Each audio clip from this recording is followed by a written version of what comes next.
cuisson des cailles et du tian, sachant que ce qui serait bien, ça serait que vous ayez du papier aluminium pour mettre sur votre plat de cuisson pour le tian, parce que ça va servir à couvrir en fait le tian pendant les 20 premières minutes de cuisson, et on fera encore 20 minutes de cuisson supplémentaire ensuite. Tu regardes quoi?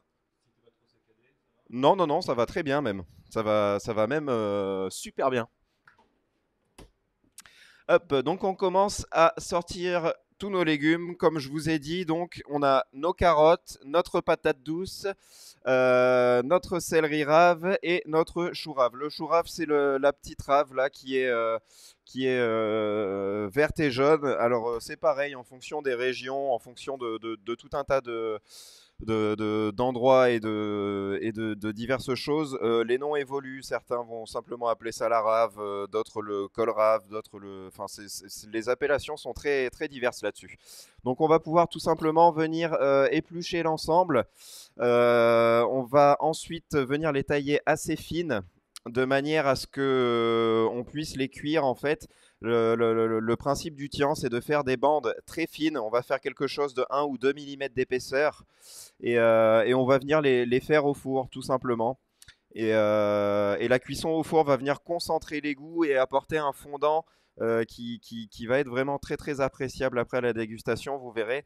À la base, c'est une recette qui nous vient du bassin méditerranéen. Ils s'en servent essentiellement pour faire c'est un peu une diverse façon de préparer la ratatouille. Donc normalement, il y a courgettes, aubergines et tomates à l'intérieur avec beaucoup d'ail, de thym et de romarin.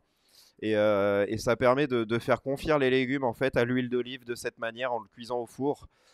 Donc on s'est inspiré un peu de cette recette, mais pour faire quelque chose d'un peu différent en utilisant les légumes de saison qu'on a par chez nous. Donc là, moi, je me suis juste pas permis de parer ma carotte parce qu'elle avait un petit bout qui était vraiment pas beau. Donc on élimine un peu les parties néfastes parce qu'encore une fois, toutes les pelures qu'on va avoir là ici, on les conserve et on va faire le bouillon de légumes avec.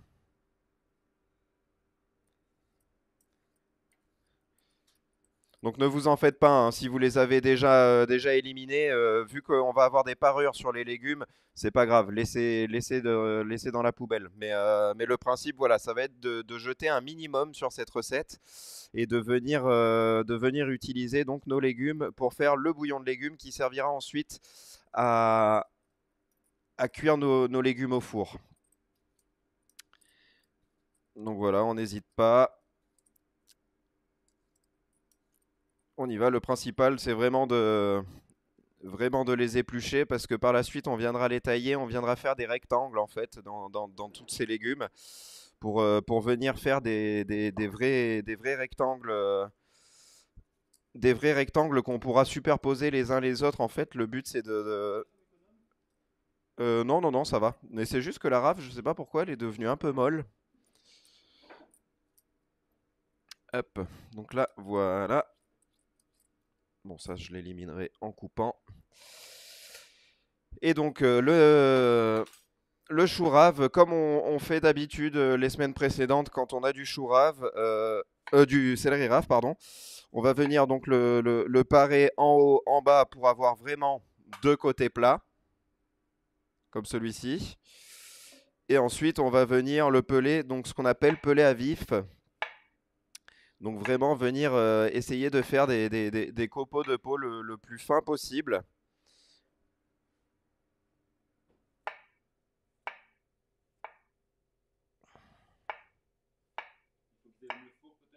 Oui, j'ai déjà dit allumer le four à 180 degrés pour le mettre en préchauffe. On va pas l'utiliser tout de suite. On a encore 15 petites minutes avant de l'utiliser, mais le but c'est qu'il soit vraiment bien chaud quand on va l'utiliser. C'est pareil, si votre four manque un tout petit peu de puissance, si vous rendez compte que d'habitude il vous faut 5 ou 10 minutes de cuisson supplémentaire quand vous faites une recette à la maison, n'hésitez pas à mettre à 200 degrés, hein, à plus ou moins 20 degrés. En fait, les fours à la maison parfois se dérèglent un tout petit peu. Et il ne faut pas hésiter à mettre un petit peu plus fort. Donc là, voilà, moi j'ai donc déjà bien pelé tous mes légumes. Donc vous voyez là, bon, ma rave se fait la malle, mais on a tout. La rave, comme le céleri, en haut, en bas, on va venir le couper pour faire des morceaux plats, enfin un morceau de face plane. On va venir le tailler sur les côtés pour venir faire donc l'équivalent d'un carré à peu près. Vous voyez, c'est pas exact, mais bon, on va venir faire un cube de cette manière. Et ensuite, on va venir le couper en deux, en plein milieu de ce carré, pour faire deux rectangles de cette manière-là. Donc là, vous voyez, ça c'est donc ma face plane. Voilà, et en fait, ça va devenir du coup notre épaisseur un petit peu étalon. Donc c'est-à-dire qu'on va essayer de faire tous les autres légumes à peu près de la même épaisseur. Donc là, moi, vous voyez, ça dépassait un peu.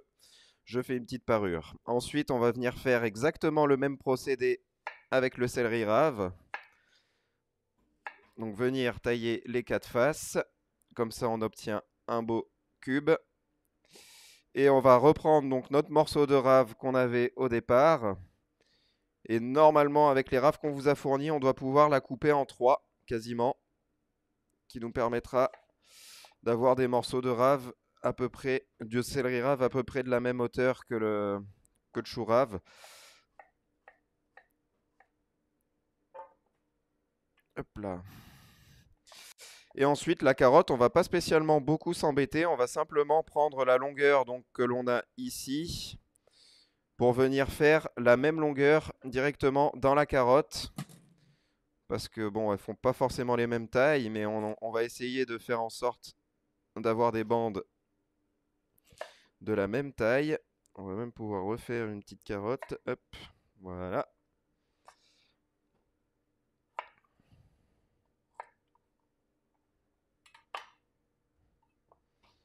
Donc on coupe notre patate douce. On va pouvoir venir la tailler en deux, celle-ci. Et donc on a nos morceaux de légumes qui sont taillés à la même taille. C'est vraiment le plus important. Après, l'épaisseur en soi, c'est pas trop un souci parce qu'on va venir les mettre les uns sur les autres. Donc, on va pouvoir jouer après en fonction de l'épaisseur de l'ensemble. C'est pas vraiment l'épaisseur du légume qui nous importe, c'est vraiment sa taille. Donc là, ensuite, on va pouvoir sortir une casserole comme celle-ci. On va tout simplement venir faire suer nos légumes, ce qu'on appelle. Donc tous nos légumes qu'on a ici, là, qu'on avait mis un petit peu en poubelle, on va les faire en bouillon de légumes. Pour ça, il vous fera environ 50 centilitres d'eau. C'est pareil, hein, on n'est pas au centilitre près sur une recette comme ça, parce que de toute façon, le but, ça va être de mouiller nos légumes et de faire en sorte de retirer un bouillon qui a du goût, donc c'est-à-dire à peu près 50 centilitres pour qu'on arrive entre 20 et 25 centilitres. Ça va nous permettre, une fois qu'on aura taillé nos légumes,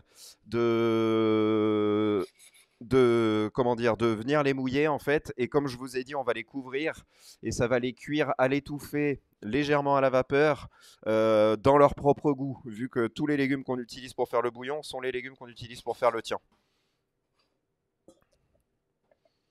Donc là, on commence à avoir un peu de chaleur. La taille des épluchures, etc., on s'en fiche un peu. L'important, c'est vraiment qu'on arrive à avoir beaucoup de goût. Donc on n'est vraiment pas arrêté par la taille des légumes.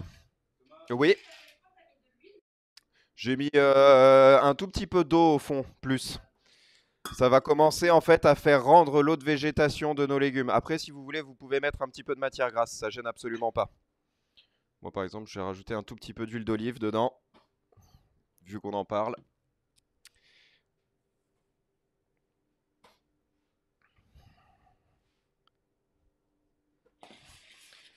Hop là, donc on va venir les faire suer doucement. Je vais mettre ici, faire chauffer ma casserole. Et c'est pareil, commencez à préparer, donc moi je l'ai ici là, mais commencez à préparer un petit demi-litre d'eau, un bon demi-litre, comme ça on va pouvoir le faire réduire. Et le but vraiment c'est de faire rendre tout le goût des légumes dans ce bouillon. Et ensuite on va le laisser cuire tout doucement le temps qu'on prépare donc nos cailles, le taillage des légumes, le montage du tian. Et une fois qu'on aura monté notre tian, on va pouvoir venir vraiment le mouiller avec ce bouillon qui sera bien réduit et qui aura bien pris du goût. À cette étape là aussi, vous pouvez rajouter une toute petite pincée de sel. C'est pas pour assaisonner, c'est pour faire sortir en fait plus facilement l'eau de végétation des légumes.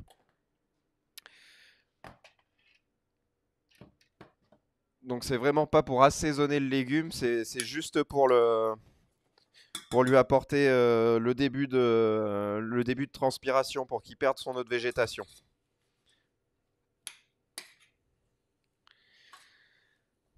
En parlant de ça aussi, pendant la recette, donc il va vous falloir, comme je vous ai dit, un plat que vous pourrez légèrement couvrir avec du papier aluminium. Il vous faudra un mixeur aussi pour faire le ketchup.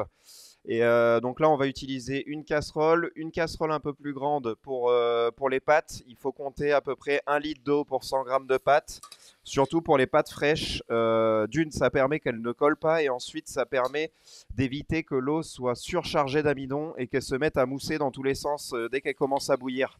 Parce que c'est souvent ça notre ennemi quand on fait des pâtes, c'est que l'eau est chargée d'amidon, donc elle mousse énormément et elle déborde de la casserole. On peut éviter ce principe-là en mettant pas mal d'eau. Ce qui permet donc justement d'éviter que l'eau soit surchargée en amidon et que ça vienne, mousser trop fort. On vous a préparé aussi donc un morceau de chou rouge et des carottes violettes. Donc ça, on va même pas s'embêter à les peler. On va juste bien les laver. Bon, même si on vous a prélavé les légumes en faisant les poches, quand on garde comment ça s'appelle, les pelures comme ça, c'est toujours mieux de repasser un coup parce que bon, ça vient de la terre. Donc on va pouvoir les mettre à cuire d'ici peu. Mais vous pouvez déjà, si vous le souhaitez, enlever le chou de la poche. Et donc là, moi, ça commençait à bien chanter. Donc là, je viens tout simplement mouiller avec mon demi-litre d'eau. Le demi-litre d'eau me permet de couvrir à peu près les pelures. Donc si vous n'avez pas forcément de quoi mesurer ou si vous n'avez pas forcément envie de mesurer non plus, tout simplement, il vous suffit de mettre de l'eau à hauteur des pelures de légumes. Et donc on va le laisser cuire comme ça. En gros, on en a pour une vingtaine de minutes, je pense, le temps de faire tout le reste. Donc on va réserver nos légumes sur le côté pour l'instant. Et on va se mettre sur les cailles. L'important de faire les cailles comme ça un petit peu en avance, c'est qu'on va pouvoir permettre à la chapelure de coller, entre guillemets, de bien sécher, donc de bien coller à la caille, ce qui permettra d'une d'avoir une cuisson beaucoup plus uniforme et aussi d'avoir une chapelure qui est vraiment belle à la sortie de la poêle. Ça va nous permettre vraiment d'avoir une croûte qui n'est pas craquée, qui va bien être croustillante. On n'aura pas ce côté tout mou parfois qu'on pourrait avoir. Donc là, voilà, on vient tout simplement donc sortir nos cailles. C'est pareil, on vous a mis une tome vaudoise, on peut l'ouvrir. Et donc, on vous a mis de la viande séchée. On peut prendre le sac et l'ouvrir pour enlever la viande.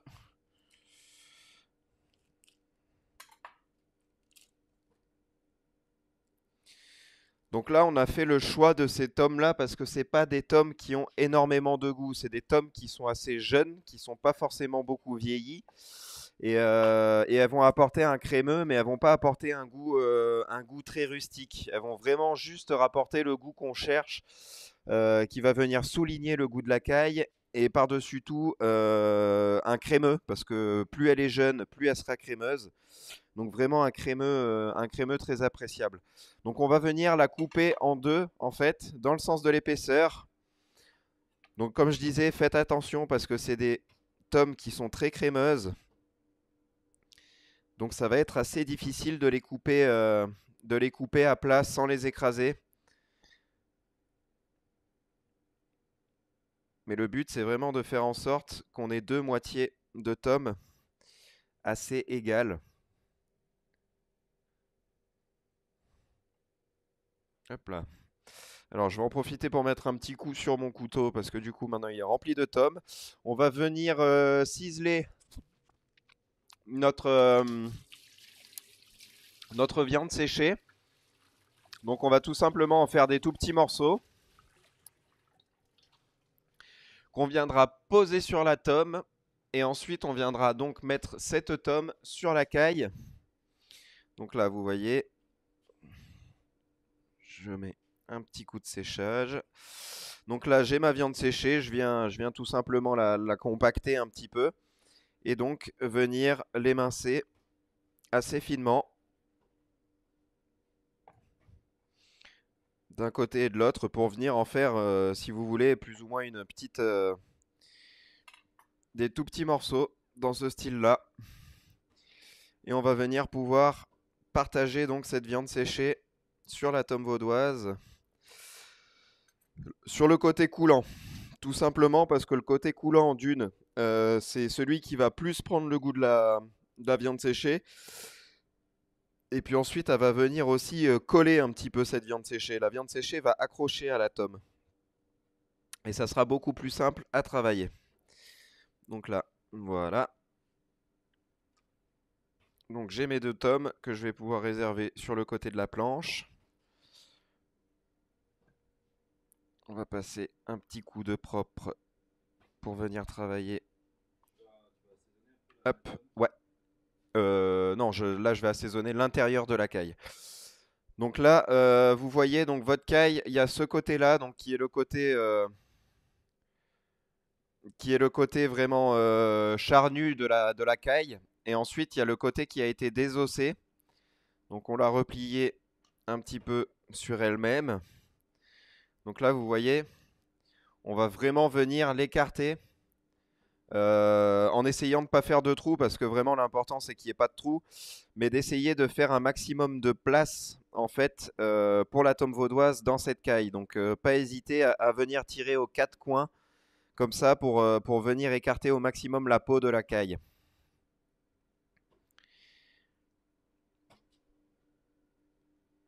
Voilà, donc on va venir ensuite mettre un petit peu de poivre sur le dessus. Idéalement du poivre noir, c'est celui qui apportera le plus de caractère et qui va vraiment bien se marier et avec la tome et avec la caille. Donc là, de cette manière-là, on va mettre une toute petite pincée de sel. N'en mettez pas trop parce que la tome est déjà un petit peu salée. Donc c'est vraiment juste pour assaisonner la viande qu'on va venir mettre du sel, mais vraiment une toute petite pincée par caille. Donc là voilà, on se retrouve donc avec notre caille ouverte et on va venir mettre en fait tout simplement le côté où il y a donc la viande séchée sur notre caille, de cette manière-là. Hop là, on se fait les deux. Je prends ma petite plaque pour les débarrasser ensuite. Et alors là maintenant, le but, ça va être de refermer la caille sur la tome. Donc on n'hésite pas à faire prendre un tout petit peu de volume à la tome comme ça pour laisser un peu d'espace sur le côté au niveau de la caille. Et comme je vous ai dit, en venant tirer bien les extrémités, on va venir rabattre la caille sur la tome vaudoise. Donc c'est pareil, faites attention à votre petit bouillon de temps en temps, regardez-le, remuez-le, essayez de voir un peu comment est-ce qu'il va. Prenez quelques nouvelles. Là, moi par exemple, les légumes commencent à bien s'infuser, vraiment, on commence à avoir une belle couleur jaunâtre et une belle odeur de légumes. Moi, chez moi, là, ici, il est à feu moyen. Donc il prend pas une très très grosse ébullition pour le moment. On viendra lui mettre une plus grosse ébullition un peu plus tard. Donc vous voyez là, une fois qu'on a replié donc notre caille sur notre tome vaudoise, à part là où il y a un léger trou, parce que j'ai fait un léger trou quand on a levé les... Il y a eu un léger trou de fait quand on a levé les cailles. Sinon, la tome est vraiment plus du tout apparente. Donc sur la deuxième, encore une fois, comme ça, on vient bien faire le tour, on tire bien. On essaye vraiment de venir emprisonner cette tome vaudoise dans la caille. Hein?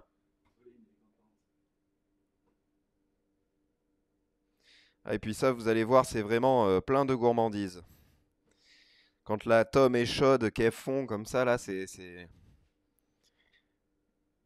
Je sais pas si vous avez vu l'épisode de Top Chef, mais c'est un peu le même esprit que le coulant. Vous allez vraiment tailler dedans et la tome va inonder l'assiette. C'est vraiment quelque chose de très plaisant. Donc voilà, là on a nos deux tomes, nos deux cailles qui sont farcies du coup. Ensuite, vous allez pouvoir prendre vos petits sacs qui sont notifiés farine, chapelure et normalement vous avez un œuf en espérant qu'il ne se soit pas cassé pendant la livraison. On a les mêmes références. Ah ben oui, hein, surtout moi en ce moment qui suis à la maison, j'ai besoin de ma petite drogue culinaire et vu qu'on peut plus travailler, bah forcément on regarde la télé. On peut presque considérer que c'est du télétravail. Donc panure pour la chapelure, farine, et donc vous avez normalement un œuf, en espérant qu'il ne se soit pas cassé. Donc c'est pareil chez vous, si bon là nous forcément on est équipé en professionnel. Si vous n'avez pas ce type comment dire, de contenant, vous pouvez faire ça dans des bols ou dans des assiettes creuses, ça ira très bien aussi.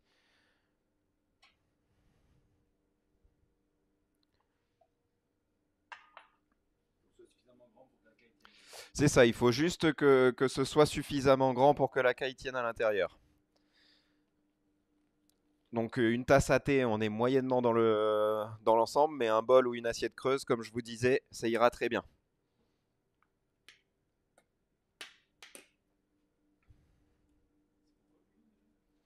On en met sur le tian pour la cuisson, pour éviter que les légumes soient trop secs. Et donc on va faire, donc pour ceux qui ont vu Top Chef, ben, c'est pareil, ils doivent déjà connaître, mais on va faire ce que l'on appelle une panure à l'anglaise. Donc c'est-à-dire qu'on va venir passer donc notre ensemble caille, tome dans la farine. Ensuite, on va enlever l'excédent de farine, on va la passer dans l'œuf. Et ensuite, on va venir la passer dans notre panure, qui est un mélange en fait tout simplement de pain et de poudre d'amande. Ça apporte un petit peu de gourmandise, ça va apporter un petit côté toasté supplémentaire qui est vachement intéressant. Et comme vous pouvez le voir chez vous, c'est des panures assez fines. Tout simplement parce que vu qu'il faut que la tome reste bien emprisonnée et que, comme moi ici par exemple, il peut y avoir des petits trous à l'intérieur, le but c'est vraiment que la panure emprisonne aussi tout le coulant qu'il va y avoir dans la caille. Donc là vous voyez, tout simplement on fait tourner, on essaye de bien mettre de la farine partout parce que c'est ce qui va permettre à l'œuf de vraiment coller à la caille et ensuite à la panure. Donc on essaye vraiment d'être généreux sur la farine et ensuite on vient enlever l'excédent. Là vous voyez, moi on voit qu'elle est juste farinée de partout, mais j'en ai pas trop. Je peux la secouer sans qu'il y ait d'énormes quantités qui tombent. Ensuite on vient la passer dans l'œuf. Hop, on lui fait faire un petit tour.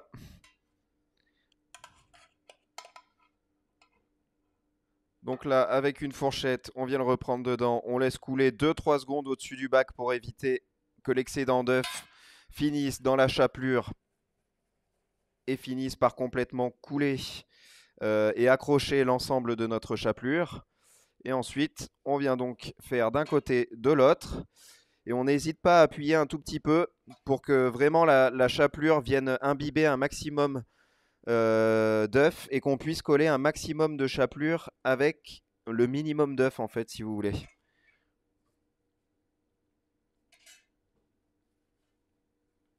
Hop. Et voilà, donc là vous voyez moi le résultat fini. J'ai donc là, ça c'est le dos de ma caille, donc la partie la moins belle où il y avait les cuisses, etc. Et donc là, la belle partie où on a notre chapelure qui est venue bien coller l'ensemble de la caille. Alors ça c'est un choix. Personnellement, c'est pour ça qu'on vous a mis de la panure fine. Je préfère le simple tour, tout simplement parce que sinon après la chaleur va avoir du mal à rentrer dans notre caille et il va falloir une cuisson plus longue.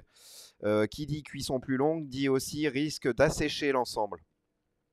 Et donc c'est pour ça qu'on a fait une panure fine, parce que la panure fine va venir vraiment se coller beaucoup plus intensément. Et forcément, ben, on aura un résultat final qui sera nettement meilleur avec une simple panure. Ça retiendra beaucoup plus. En plus, on ne va pas les passer en friteuse. La double panure est généralement réservée à la friteuse parce que la température augmente beaucoup plus vite. Donc on a plus d'évaporation dans une friteuse que dans une poêle. Et donc on a aussi beaucoup plus de risques que ça explose. Mais là, vous pouvez simplement faire un simple tour. Ça suffira largement. Après, si vous êtes un peu plus gourmand, que vous aimez les choses qui croustillent énormément, n'hésitez pas à faire 2 tours, hein. Ça fonctionnera tout aussi bien. La recette sera tout aussi bonne. De la farine. Pour le moment, ça a l'air d'aller. Je prends mon temps pour bien montrer les gestes que moi je fais quand je panne. N'hésitez pas à me dire hein, si vous avez les moindres questions, les moindres soucis.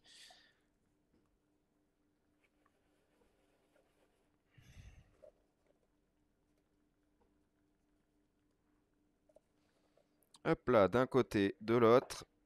Mais tiens, si vous voulez, je vais vous montrer donc pour faire un double tour sur celle-ci. Comme ça, si vous voulez le faire à la maison, vous n'aurez aucun problème. Donc tout simplement, une fois qu'on l'a pané dans la chapelure, on revient plonger notre caille dans notre mélange d'œufs. Et on va tout simplement venir repasser une seconde fois notre caille dans la panure ici. Alors ça, c'est encore une fois, je vous montre la technique pour faire une double panure à l'anglaise. Pour nous, une simple suffit, mais si vous voulez le faire à la maison, n'hésitez pas. Ce n'est que plus gourmand, mais bon, c'est d'une un peu énergivore et puis en plus, ça ne garantit pas spécialement un meilleur résultat.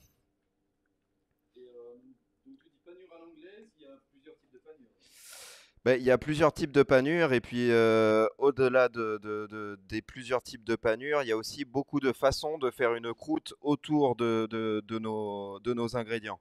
Il y a les tempura que vous connaissez, qui est une pâte à beignet qui vient à la base du Portugal, mais qui a été un peu japonisée. Il y a des panures, donc là on parle d'une panure à l'anglaise parce qu'on passe dans l'œuf et parce qu'on passe dans le pain, mais il y a des panures style panko aussi, donc qui est des panures à base de pain de mie. Ah, on a un léger souci de caméra, mais c'est reparti. Elle aussi, elle fait du télétravail. Et donc oui, il y a plusieurs façons de paner un aliment. Après, celle-ci, c'est vraiment la plus simple, la plus goûtue et la plus gourmande. Parce que là, vous allez voir, après, on va les passer donc, dans un filet d'huile et ensuite finir au beurre avec un beurre mousseux. Ça devient quelque chose de vraiment très gourmand. Ça prend une très belle couleur. Donc là, on est bien. Donc on va pouvoir conserver maintenant nos cailles au frais. Éviter de les couvrir tout simplement parce que comme je vous ai dit tout à l'heure, le principe c'est que on assèche entre guillemets un petit peu nos cailles et ça permet de pouvoir vraiment avoir une belle cuisson où la croûte ne casse pas, où elle dort uniformément. C'est vraiment le but de cette manœuvre-là. Et puis en plus, comme ça, l'humidité se répartit bien dans les couches, vu qu'il y en a une qu'on a fait en double panure là ici chez nous. Ça permet de pouvoir uniformiser vraiment toutes les couches. Donc maintenant, on va pouvoir passer sur la cuisson de nos légumes du ketchup. Donc comme je vous ai dit, avec nos carottes et notre chou. Donc carottes violettes et choux violets. C'est une recette qui est assez connue en fait, le ketchup, qui est très simple à faire. Vous pouvez réutiliser ces mêmes techniques après pour faire un ketchup de tomate à la maison.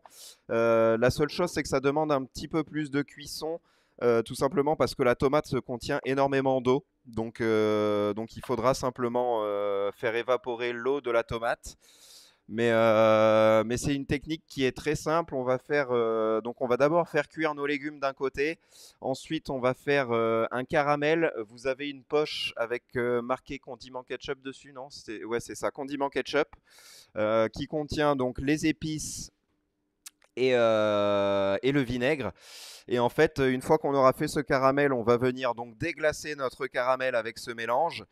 Et on viendra ensuite tout simplement rajouter l'ensemble de cette gastrique donc qu'on appelle à notre chou et à à nos carottes qui sont cuites. Donc vous avez là approximativement, je pense, 200 grammes de choux et 100 grammes de carottes. C'est des légumes qui acceptent énormément les épices, c'est pour ça qu'on les a choisis. Ça sublime leur goût plus que ça ne le cache. Et ensuite, un petit peu comme la semaine dernière, le fait de rajouter de l'acidité dans cette masse, ça va faire un ketchup qui va être un petit peu rosé, qui va prendre des couleurs roses. C'est vraiment, vraiment rigolo, vraiment sympa en plus au visu. Donc vous allez voir, on va vraiment avoir un résultat qui est top. Donc on vient couper nos carottes en petits tronçons, quelque chose comme 1 centimètre. J'ai coupé le chou en deux et ensuite je l'ai recoupé en 6. Grosso modo, hein, c'est pareil, là la taille des légumes n'importe pas forcément beaucoup. Donc moi comme d'habitude, je vais m'aider de mon copain le robot. Si vous à la maison vous n'en avez pas, vous pouvez partir tout simplement sur une casserole. On va venir cuire donc là nos légumes avec un tout petit peu là de bouillon de légumes qu'on vient de préparer. On va mettre une, une dizaine de centilitres à peu près. C'est vraiment en fait pour éviter que le légume accroche au fond.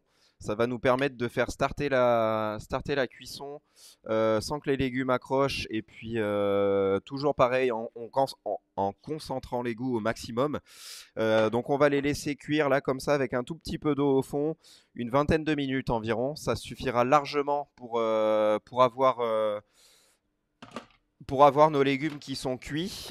Et donc ceux qui sont avec un robot entre 100 et 105 degrés, si vous avez un Thermomix plutôt 105 degrés, si vous avez Thermomix ou autre plutôt 105 degrés, ça permet d'être sûr que l'eau bout, parce qu'en fonction des robots qu'on a, des fois comment dire, le réglage de la température se fait à plus ou moins 5 degrés. Donc si vous êtes à 105 degrés, vous êtes sûr au moins d'atteindre les 100 degrés. Hop, donc 20 minutes. Allez, 22 minutes parce qu'il faut le temps que ça chauffe. Ça, et donc 105 degrés.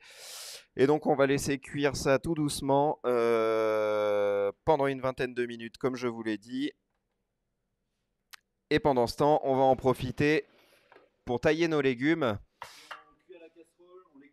Ouais, à couvert, comme je l'ai dit. Si vous n'avez pas de couvercle, vous pouvez mettre une assiette sur votre casserole. Faites juste attention quand vous la retirerez parce que l'assiette aura la température de la casserole, plus ou moins. Donc faites toujours attention. On a toujours des petits risques de brûlure. Donc nos légumes, occupons-en-nous. Là c'est bon, j'ai la lame propre. Faites attention, vous venez de tailler le chou. Si vous réutilisez le même couteau, passez un coup avant. Sur la lame, sinon vous allez vous retrouver avec un couteau qui va teinter vos légumes en violet. Alors ça peut être un style, mais bon, c'est pas celui qu'on cherche là aujourd'hui. Et donc en fait, on va venir faire tout simplement des chips quelque part de légumes. On va venir la tailler assez fin. Si vous avez une mandoline, vous pouvez utiliser votre mandoline. Si vous avez un disque qui coupe de manière assez fine, quelque chose comme 2 mm maximum, en fait, il faudrait qu'on atteigne. Le but, c'est vraiment voilà, d'avoir un copeau de légumes qui est assez fin pour qu'on ait une cuisson assez rapide. Parce que sinon, on est parti pour 40-50 minutes de cuisson. C'est assez long. Donc là, le but, voilà, ça va être d'avoir des copeaux de légumes assez fins. De préférence, toujours pareil, on essaye de garder la même épaisseur pour avoir une cuisson uniforme de tous nos légumes.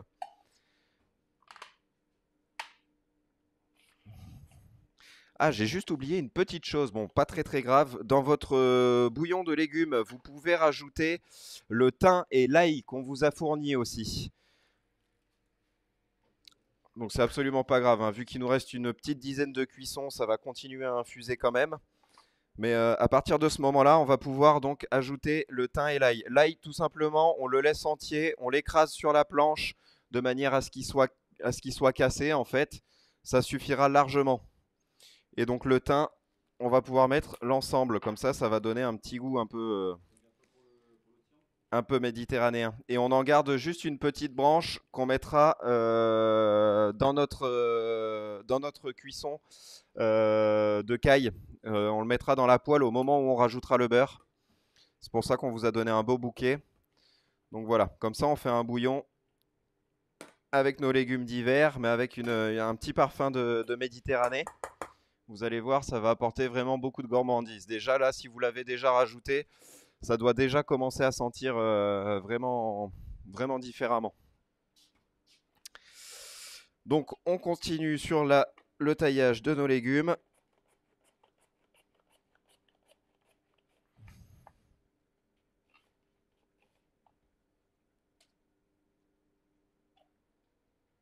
Tiens d'ailleurs, vu que j'ai des parures. Si vous avez des parures, hein, comme moi, vous pouvez le rajouter dans le bouillon, hein, parce que le but, c'est d'avoir un maximum de goût, donc n'hésitez pas.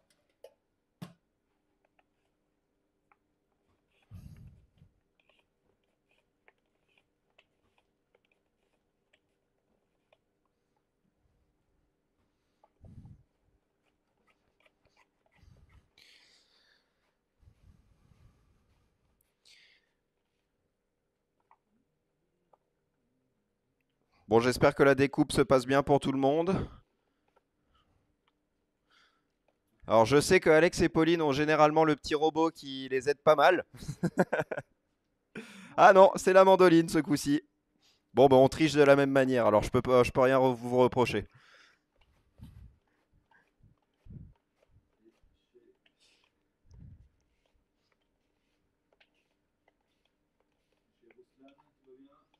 Bah, ça a l'air d'aller. Il reste concentré sur le taillage des légumes. Apparemment, ils n'ont pas envie de manger un tian de doigts.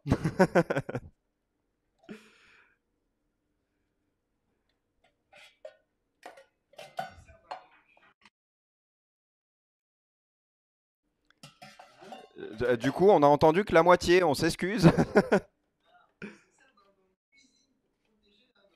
Ah,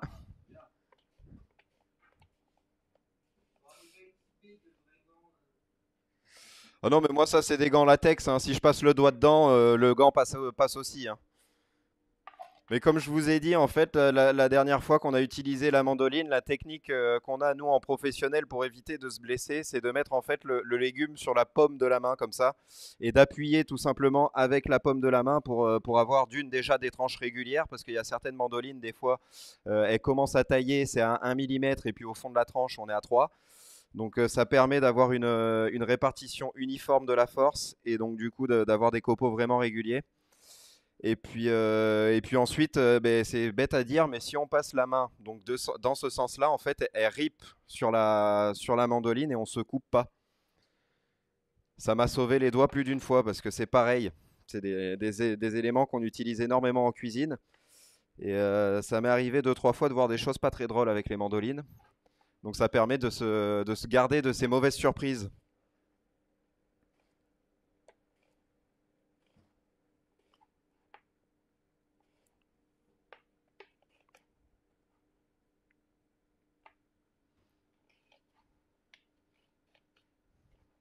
Je crois qu'il y a eu un petit copeau de légumes mangé tout cru.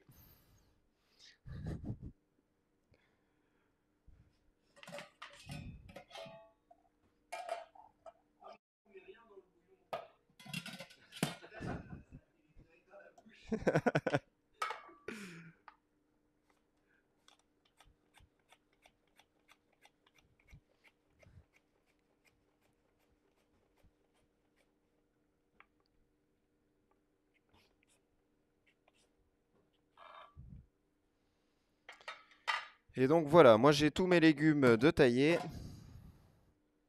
J'ai un petit bac qui a disparu. Ah.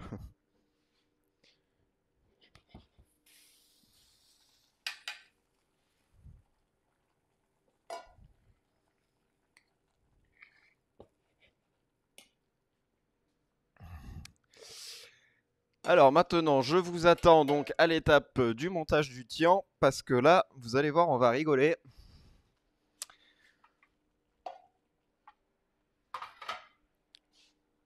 Le but va être tout simple, ça va être tout simplement de prendre un copeau de légumes à chaque fois et de monter un petit millefeuille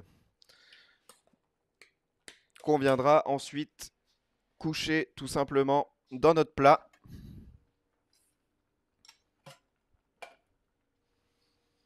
Alors, comment est-ce qu'on va répartir nos couleurs? Allez, tiens, on va faire comme ça.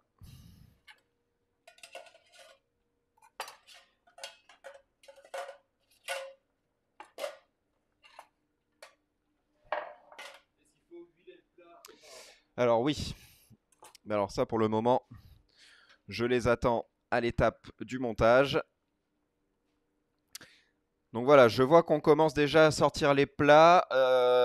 Le tian pour la cuisson du légume, on va venir mettre, on vous a mis une petite poche huile d'olive qui doit être notifiée d'ailleurs, huile d'olive tian. Je ne sais pas si elle était ou légumes. Euh, C'était celle-ci. Donc là, voilà, vous avez donc normalement un petit.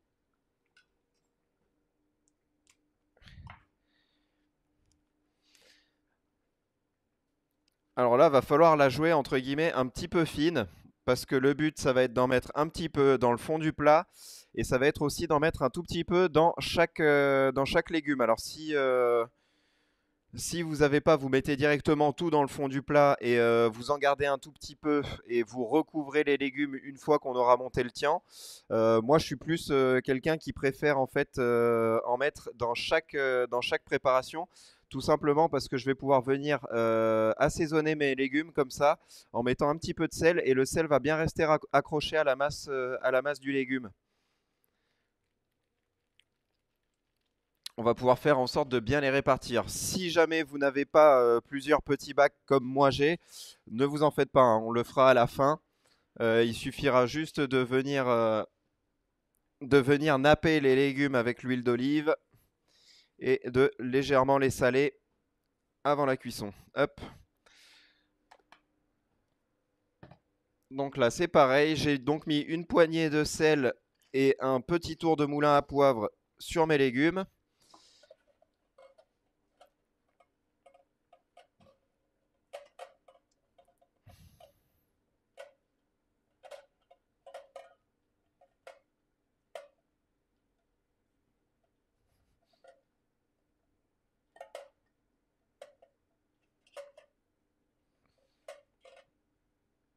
Bon, après, nous, notre but, c'est d'avoir quelque chose de graphique là. Donc, c'est pour ça on s'embête, entre guillemets, sur le montage du tian lanière par lanière. Si jamais vous voulez refaire cette recette à la maison, vous pouvez tout simplement tout mettre dans un seul et même saladier, tout assaisonner d'un coup, et puis simplement ranger les légumes après. C'est pas grave s'il y a deux tranches de patates douces qui sont collées ensemble. C'est pas très très grave. L'important étant vraiment la cuisson au four. La répartition des légumes ne changera pas le goût final de la recette. Donc vous pourrez parfaitement tout mélanger d'un coup et puis tout monter de manière à ce que les tranches soient à peu près bien rangées. Ça ne gêne absolument pas. C'est pareil, on a fait ce petit twist aussi. Normalement, vu que c'est de la courgette, de l'aubergine et de la tomate, sur la recette originale, normalement, il les taille en rondelles en fait. Il superpose ces rondelles. Là, on s'est entre guillemets un petit peu embêté pour faire le changement. Du coup, on est passé sur comment dire, sur des rectangles. Mais il n'y a rien qui indique qu'on est obligé de faire des rectangles, des ronds, des ovales. On peut vraiment s'amuser dans plein de formes différentes. Hop là.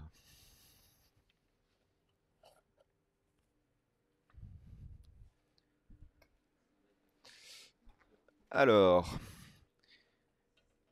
donc là, comme je vous ai dit, on va venir tout simplement étaler l'huile au fond du plat. Ça, c'est simplement pour nourrir les légumes en fait à la cuisson.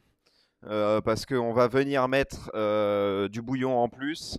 Ça va permettre de protéger entre guillemets un peu le fond du plat. Et ça sera beaucoup plus simple comme ça. Et puis la cuisson, c'est pareil, sera un peu plus uniforme.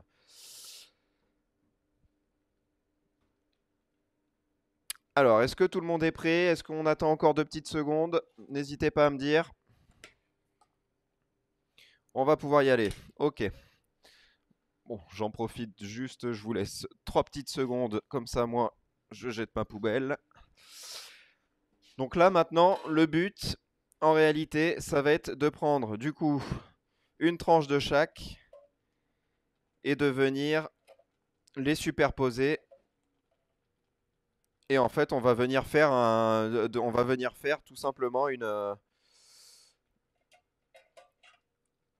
petite superposition de tous nos légumes.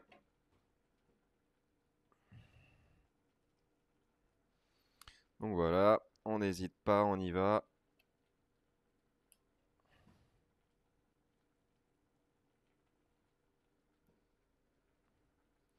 Tiens, j'ai une carotte qui était un peu mal taillée là. Allez, on la mange. Tant pis pour elle.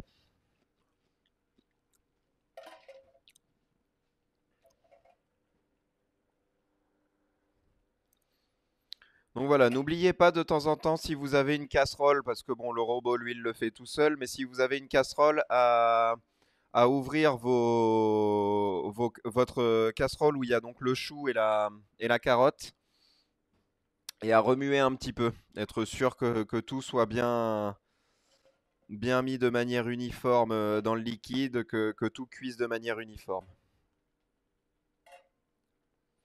Et donc là, en fait, on va faire ça jusqu'à ce qu'on ait plus de légumes.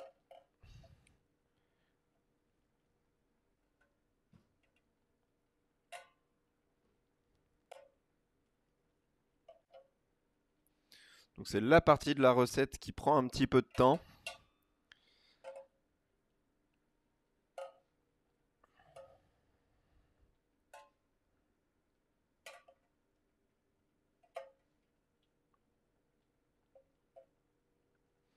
Et donc là, par exemple, moi, vous voyez là, je commence à arriver, j'ai la hauteur pleine de la main. Ce que je viens faire, tout simplement, donc je me rappelle juste quel est le dernier légume que je viens de mettre. Et donc je viens le poser sur le plat de cette manière. Et donc on repart pour un tour en ayant les mains complètement libres.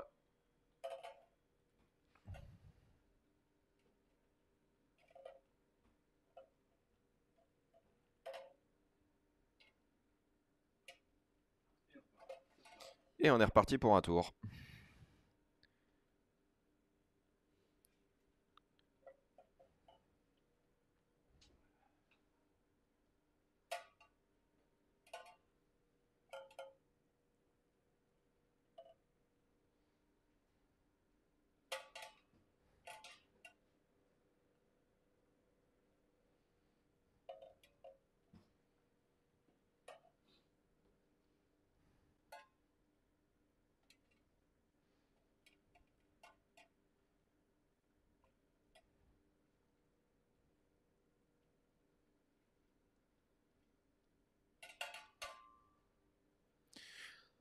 Donc là, moi, par exemple, je vais pas tarder à être à court de carottes jaunes, par exemple. Si jamais ça vous arrive vous aussi, ben, vous changez tout simplement par un autre légume. Donc c'est-à-dire que soit vous mettez de la carotte orange, après sinon pour garder le petit twist de couleur, normalement il y avait quand même vraiment beaucoup de comment on appelle ça, de céleri rave. Donc on peut changer la carotte jaune par la céleri rave. Comme ça on a quand même ce petit mélange de couleurs qui se fait. Mince, si j'oublie la rave au milieu.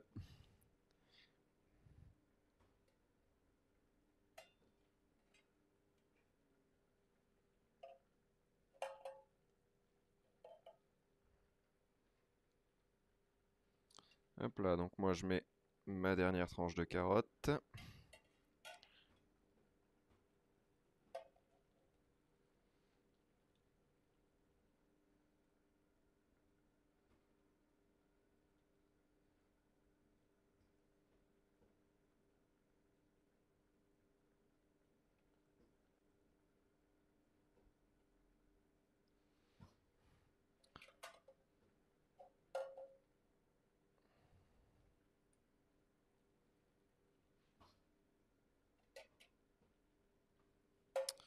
Donc voilà, vous voyez, ça prend un petit peu de temps.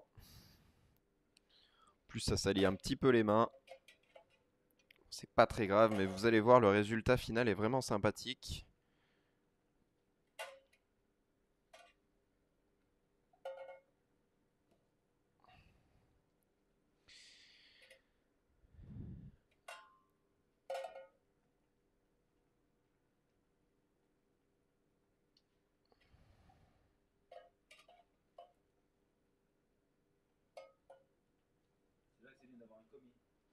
C'est vrai que c'est là que c'est bien d'être à plusieurs. C'est idéalement. Oui, mais d'un autre côté, je sais que t'as pas trop envie, donc. Non, mais moi ça, c'est vrai que j'aime bien le faire à la maison avec mon fils, comme ça au moins ça l'occupe pendant un petit moment. On sait qu'il y a toujours quelque chose à faire, que c'est pas non plus quelque chose de hyper important et de très dangereux. À part le fait qu'il mange tous les légumes crus, parce que bon, c'est quand même hyper bon comme ça, juste assaisonné avec de l'huile d'olive et du sel. Il n'y a pas beaucoup de risques. Bon, moi, il me reste plus que du céleri et des carottes, donc là, je vais arrêter. On s'en servira pour faire autre chose. Soit on peut le mettre dans le bouillon de légumes, soit ben, vous pouvez les conserver pour faire une petite salade demain ou vous verrez, c'est très bon de faire ça en plus. Les copeaux juste comme ça, ils vont cuire dans la nuit dans le sel. Donc ça permettra vraiment d'avoir un résultat qui est hyper sympathique. Ça fait un genre de cru cuit, du croustille moelleux un peu, c'est sympathique comme tout. Donc là voilà, maintenant on a donc notre tian qui est monté. Je sais pas si tout le monde est un peu à la même étape. Donc là l'important maintenant ça va être d'essayer de faire en sorte que tous les légumes soient à peu près dans le même axe, c'est-à-dire qu'il n'y ait pas une tranche de céleri qui se fasse la malle de 2 cm et que tous les autres légumes le regardent partir au loin comme ça. Et en fait, on va juste venir, pour le coup, basculer en fait nos légumes dans l'autre sens où on les avait mis, tout simplement pour aplatir un petit peu la masse et donc faire apparaître les différentes strates et donc les différentes couleurs.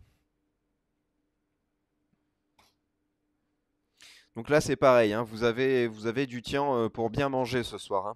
C'est vraiment, c'est vraiment généreux comme dosage. Et puis là, vous voyez, on voit bien les différents légumes. Là, la patate douce, les deux carottes.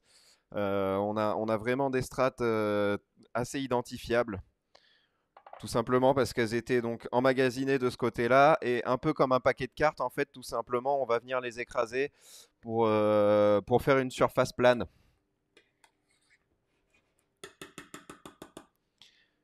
Donc on va le laisser sur le côté 3 minutes. Le temps de passer, donc là il va falloir une petite passoire ou quelque chose pour filtrer le bouillon de légumes. Et on va venir en fait tout simplement passer notre bouillon de légumes. Hop là. pour enlever vraiment tous les morceaux de légumes et vraiment récupérer que le jus.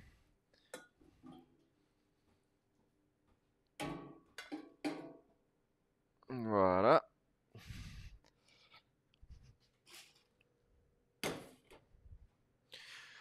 Donc ça c'est pareil derrière, si jamais vous refaites ça un jour à la maison, vous pouvez conserver le bouillon de légumes pour faire des cuissons. Et derrière tout simplement là les pelures de légumes etc. Si vous avez bien lavé le légume avant, il vous suffit juste de rajouter un petit peu de crème à l'intérieur, vous passez ça au mixeur et ça vous fait une petite soupe. Comme ça permet vraiment d'utiliser un maximum le légume, de ne rien laisser pour la poubelle. Bon alors moi j'ai été généreux là dans mon bac. J'ai récupéré ça dans un bac de 8 litres alors que je dois en avoir 20 centilitres.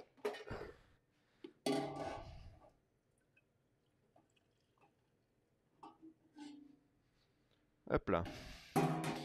Donc voilà, là on a donc notre bouillon de légumes. On doit avoir quelque chose comme 20 centilitres, comme je vous le disais avant. C'est le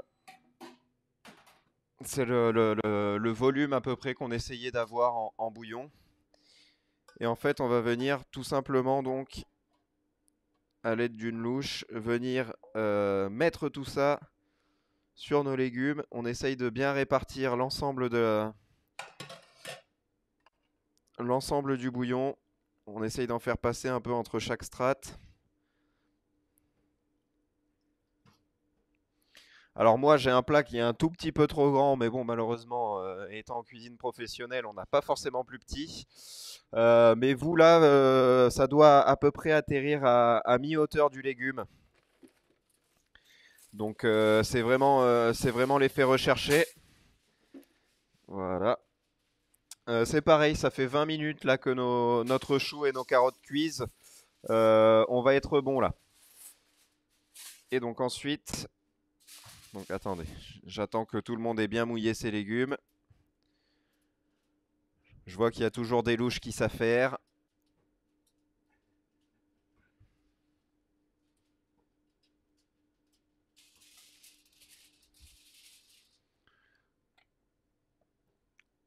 On va juste remettre une toute petite pincée de sel sur le dessus des légumes.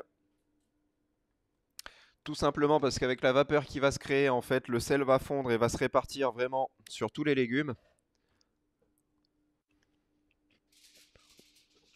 Donc j'ai préparé ma feuille, mon papier d'aluminium.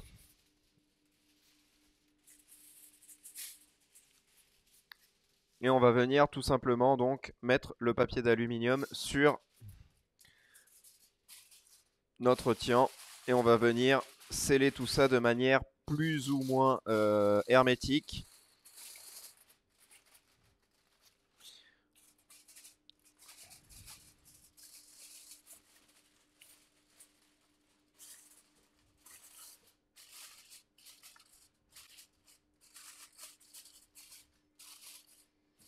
Voilà. Ça a figé là.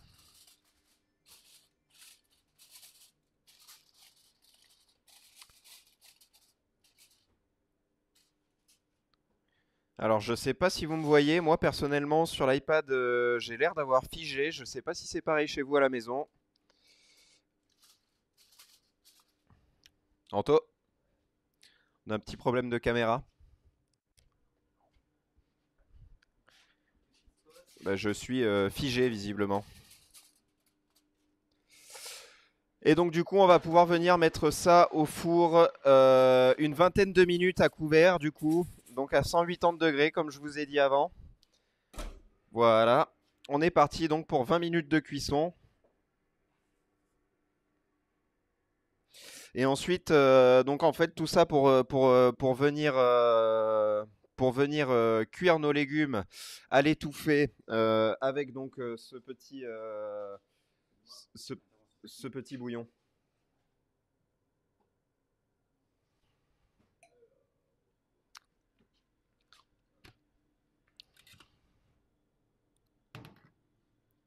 Alors moi j'en profite juste aussi pour regarder si mes carottes sont cuites. Normalement il n'y a aucun problème. Je dirais même mieux, ça serait pas possible.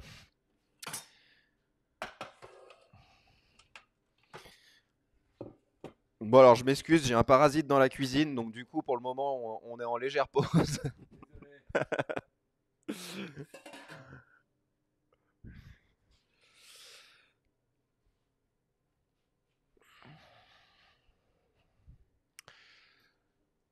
Donc là maintenant vous allez pouvoir sortir un... Comment ça s'appelle? Une casserole. On va utiliser le sucre et le condiment pour le ketchup. Donc on va pouvoir tout préparer. Voilà. Donc nos deux sacs, le sac rouge comme celui-ci liquide qui doit être notifié donc condiment ketchup et donc notre petit bloc là sous vide qui est du sucre.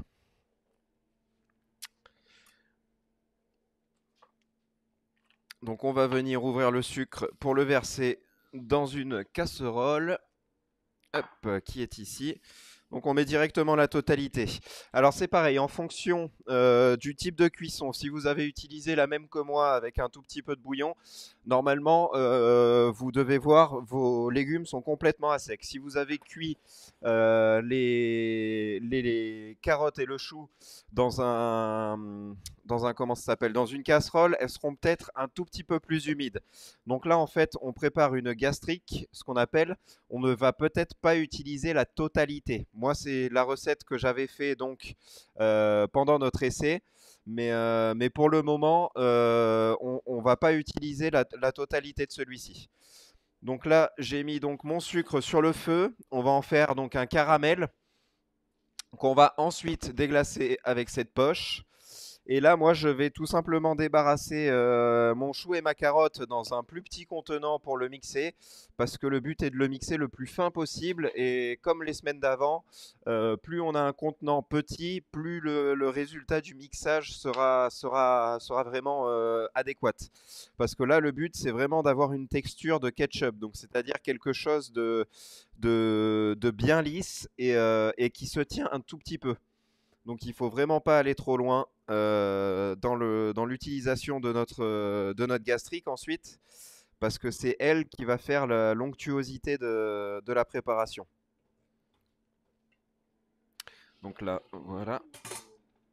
Ben moi là personnellement je vais utiliser donc ce qu'on appelle un cutter en cuisine. C'est celui qui a ce type de lame là. Je sais pas si vous le voyez bien. C'est le double hélice dans le bol tout simplement qui finit par mixer l'ensemble. Le plongeur, ça va aussi, tout simplement, comme je vous ai dit, il faut que le contenant qui va contenir donc l'ensemble soit assez petit pour que le mixeur soit complètement immergé, que la tête du mixeur soit complètement immergée. Mais c'est largement possible aussi de le faire avec un mixeur plongeant. Surtout que par la suite, on va donc terminer le ketchup en le montant à l'huile d'olive. Donc c'est pareil, ça va lui apporter une couleur un tout petit peu plus pâle entre guillemets parce qu'on incorpore un petit peu d'air quand on émulsionne quelque chose comme ça. Et, euh, et vraiment, ça va être, ça va lui donner un couleur rose un petit peu pastel au final. Oui, le sucre à feu moyen. Après, c'est un peu comme vous sentez. Si vous pouvez rester vous devant, parce que vous êtes deux à la maison, moi je suis tout seul, donc des fois j'ai les yeux qui tournent à droite, à gauche, et vu que le sucre ça va très très vite, moi personnellement je le fais à feu moyen. Après, s'il y a quelqu'un qui reste devant à la maison, vous pouvez tout à fait le mettre à feu fort, en faisant attention. Un sucre qu'on cuit ne se mélange pas à la cuillère, sinon on appelle ça masser, ça va faire masser le sucre, c'est-à-dire qu'il va se cristalliser et il ne pourra plus cuire en comment ça s'appelle, en caramel ensuite. Mais par contre, on obtiendra, enfin il faudra qu'on le remouille en fait tout simplement pour pouvoir l'avoir en caramel. Donc là, vous voyez, moi je le remue tout simplement en faisant tourner ma casserole en lui apportant un petit peu de mouvement de cette manière. Et là d'ailleurs, bon là on le voit pas parce que c'est en caméra face, mais vous voyez, mon sucre commence légèrement à fondre. On a vraiment le début du caramel qui est en train de se former. Donc là, on commence à être pas mal. Le but, ça va pas être d'avoir un caramel qui soit trop foncé non plus. On va faire ce qu'on appelle un caramel blond, donc c'est-à-dire à la première étape de cuisson. Donc c'est pareil, il faut faire attention si vous êtes à feu fort, il faut vraiment maîtriser la cuisson de son sucre, comme je vous ai dit, en remuant de temps en temps comme ça la casserole, pour vraiment remuer le sucre qui n'est pas encore fondu du sucre qui est déjà caramel. Je crois en effet qu'Alex et Pauline, ça commence à être pas mal. Si ça commence à secouer en l'air comme ça, et ben si vous obtenez donc, en fait, il vous faut 7 à point de cuisson. Donc vous voyez, il faut vraiment pas le pousser beaucoup. Si vous en êtes là, vous pouvez déjà déglacer donc avec le petit condiment. En fait, c'est moi le chef, c'est moi qui me retrouve à la bourre, si j'ai bien compris.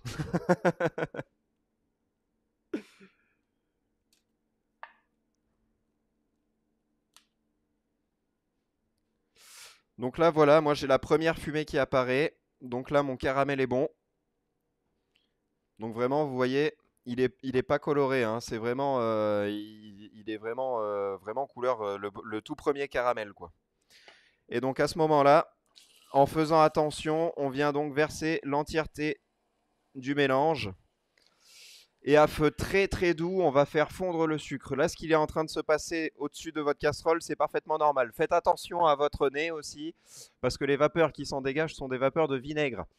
Donc si vous avez le nez bouché, c'est très bien, vous l'aurez plus. Mais par contre, si vous n'avez pas le nez bouché, ça risque de vous faire pleurer 3 minutes. Et donc là, le but, ça va être vraiment à feu doux de faire, parce que vous voyez, moi aussi, hein, j'ai cette espèce de membrane de caramel qui s'est formée. C'est parfaitement normal. On va mettre ça à feu doux, histoire que la température remonte pour faire fondre le caramel dans cet ensemble-là. C'est juste que le caramel a pris un choc de température et qui s'est solidifié en fait, comme si vous l'aviez passé sous l'eau froide et qu'il était devenu froid. C'est une réaction qui est parfaitement normale. C'est pour ça que là, vous voyez, je suis en train de le remonter en température tout doucement et on est déjà presque bon. Là, si vous voulez, vous pouvez déjà commencer à mettre une cuillère à l'intérieur pour enlever le sucre qu'il y a sur le bord de la casserole. Alors faites attention parce que le caramel est encore très solide. Donc il faudrait pas que... Putain, je viens de prendre une bouffée de vinaigre là. Donc il faudrait pas quand même que vous vous brûliez avec le liquide qui est à l'intérieur.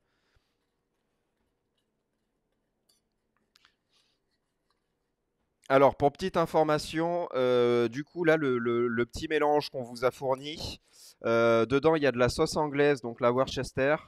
Il y a du vinaigre, vinaigre blanc normal, du vinaigre de cuisine et des épices. Donc là, on a mis cumin, paprika et gingembre en poudre, tout simplement. On n'est pas parti dans un délire de 50 épices.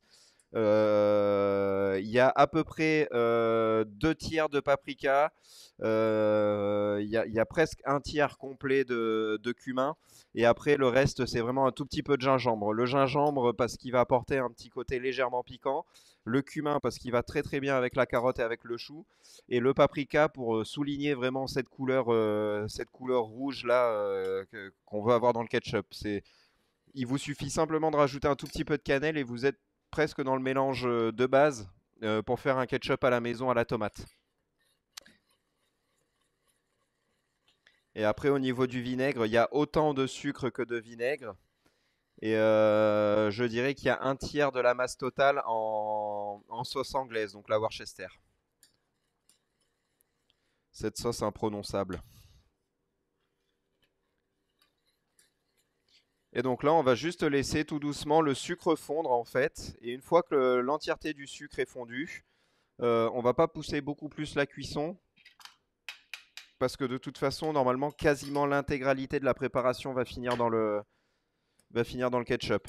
Donc là, moi, je mets juste le sucre qui s'est massé au bout de la cuillère dans la casserole pour que ça finisse de bien fondre.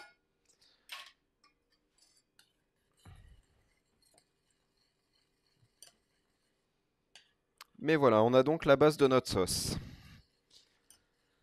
On va du coup bientôt pouvoir venir commencer à mixer l'ensemble. Donc moi c'est pareil, là je remets donc le chapeau de mon mixeur je prépare, j'enlève le petit bec. Et on va pouvoir bientôt venir rajouter le reste. Donc c'est pareil, ça c'est une sauce, vous allez voir, qui va rapporter beaucoup de fraîcheur à l'assiette. C'est pareil, on vous a mis une quantité aussi assez grosse, parce que c'est une sauce qui peut se manger vraiment comme le ketchup avec quasiment tout. Si jamais vous faites des nuggets un jour, enfin des chicken tenders comme certains le disent aussi, ou même quel que soit le type de friture, vous pouvez parfaitement utiliser cette sauce-là qui sera plus saine qu'un ketchup commercial, on va dire. Et puis surtout qui pour pas grand-chose apportera une petite touche à vos apéritifs qui peut être assez sympathique. Parce que du coup, on peut utiliser beaucoup de légumes pour faire ce type de sauce. Moi, celui que j'affectionne particulièrement, c'est le ketchup de betterave. C'est un peu le style de ketchup qu'on met dans le burger du bis. Je ne sais pas si vous êtes client normalement de notre restaurant, mais la base de notre burger du bis burger, c'est donc un ketchup de betterave. Ah, non, alors c'est le vegan burger. Et ça apporte vraiment un tonus qui est hyper agréable et qui est vraiment sympathique. Ouais.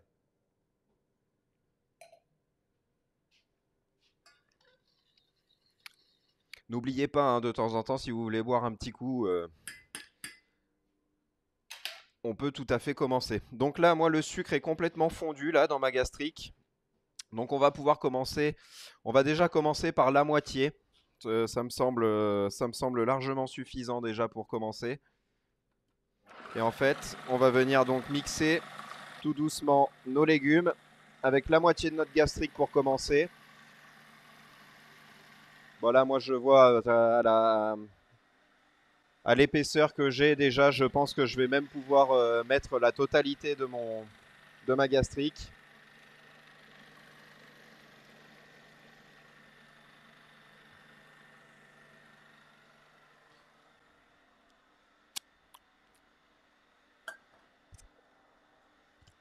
C'est pareil, vous pouvez déjà goûter un petit peu. Bon, il faut faire attention parce que c'est un peu piquant, il y a beaucoup d'épices, etc. Mais vous pouvez déjà goûter la gastrique, ça va vous donner un peu un ordre d'idée sur ce qu'on va avoir au final. Et donc là, en fait, on va le mixer pendant, donc moi dans mon appareil encore une petite minute à peu près. Et ensuite, on va venir le monter à l'huile d'olive. Donc vous devez avoir un petit sachet d'huile d'olive avec noté huile pour ketchup, enfin l'huile d'olive ketchup, donc qui doit ressembler à ça normalement. Et en fait, on va venir tout simplement monter notre. D'ailleurs, moi je crois que dans celle-ci, il en manquait un petit peu. Bon, c'est pas grave, de toute façon, j'en ai. On va pouvoir venir monter notre ketchup avec cette huile. C'est pareil pour ceux qui ont un robot à la maison. Vous allez voir quand vous allez rajouter l'huile, ça va mixer encore plus finement que ce que c'était avant. Ça va aider à mixer en fait, à vraiment atomiser toutes les particules de légumes qu'il y a à l'intérieur. Donc là, moi, ça va faire bientôt 2 minutes que je suis en train de mixer. Donc je vais rajouter mon huile d'olive en petits filets.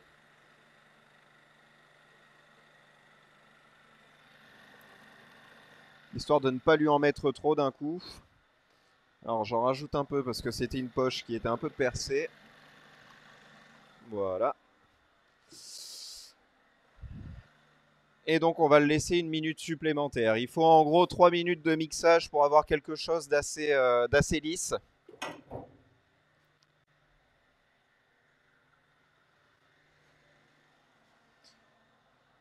Quelque chose qui ressemble vraiment à une sauce nappante. Là, on commence à pas être trop mal. On sent les odeurs d'épices qui remontent, de choux, de carottes. On commence à avoir vraiment un ensemble qui est vraiment plaisant à l'odeur.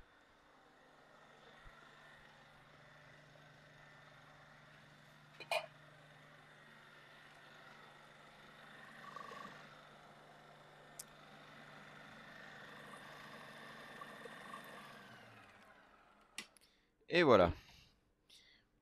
Alors, je vais juste rabattre les petits morceaux qui sont partis sur le côté. Donc là, vous voyez, simplement pour vous montrer la texture un peu de mon ketchup, j'ai vraiment quelque chose de très lisse, de d'onctueux.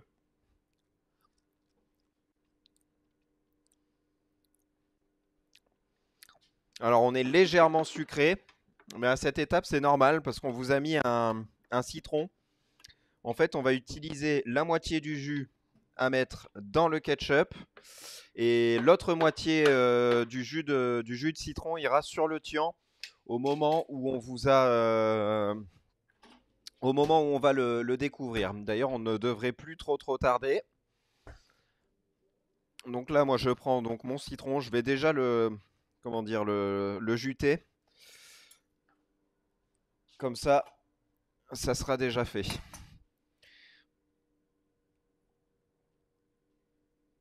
Donc, on va tout simplement donc juter notre petit citron.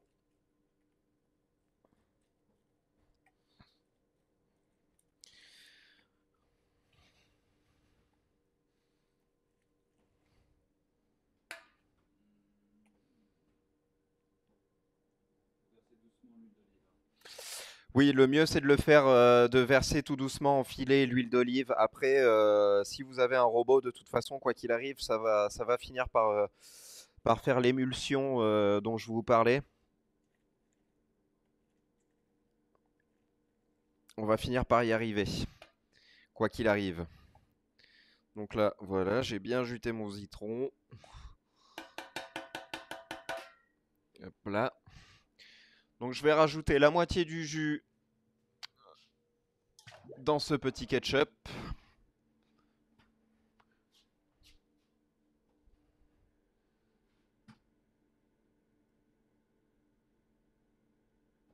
Ah bah là, contrairement à la semaine dernière, il en a donné du jus là. C'est cool. Ouais, la moitié du jus donc pour le ketchup et l'autre moitié, on le mettra pour le tian qu'on va pas trop tarder à découvrir. Elle est là-bas. Là, normalement, ouais, on devrait avoir.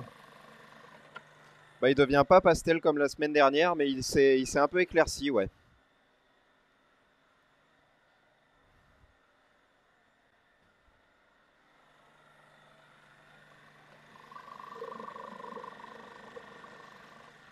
On va même en rajouter un tout petit peu plus. Hop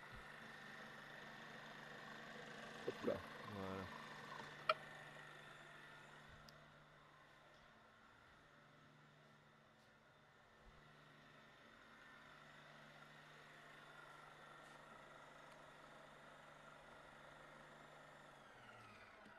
Et donc voilà. Là, vous voyez, avant, j'étais vraiment sur une couleur très sombre, très terne. Et puis au final, maintenant, je suis sur une couleur presque rouge sang au final. On dirait presque un coulis de fruits rouges plus que.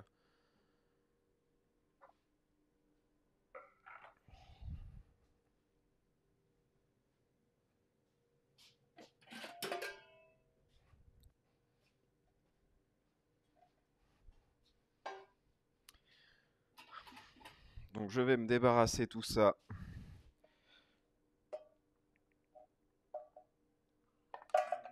Hop là. Ouais, attends 2 secondes. Là. Je suis en train de tout me mettre de tout me mettre sur les pieds plutôt que dans le bac. C'était pas prévu. Hop.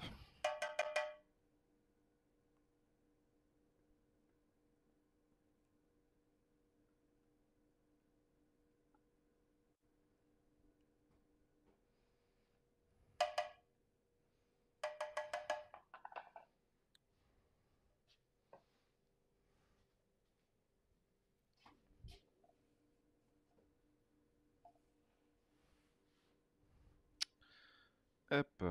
Allez, on va faire tremper ça pour éviter de le tâcher.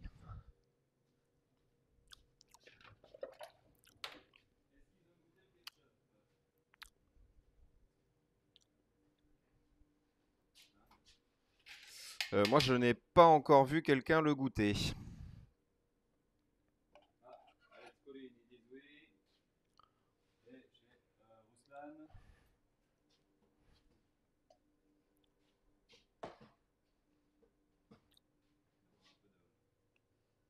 Il y a encore un tout petit peu de mâche, ouais, mais ça c'est parce qu'on le fait au chou, on le fait pas à la betterave. Le chou est un tout petit peu plus compliqué à vraiment mixer.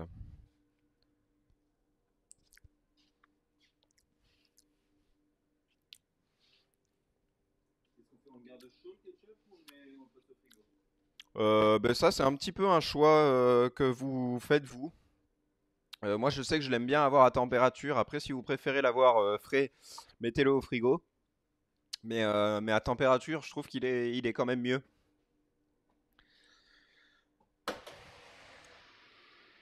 Après, bien évidemment, pour le conserver, il faudra le mettre au frais. Mais là, déjà, vous avez quelque chose qui peut se conserver.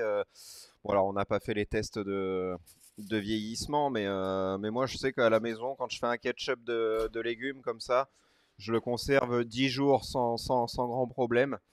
Et derrière, c'est pareil, vous pouvez aussi, si vous voulez, si vous trouvez une recette de ketchup qui vous plaît, les mettre dans les bocaux et les stériliser, un peu comme faisaient nos grands-parents, faire des bocaux.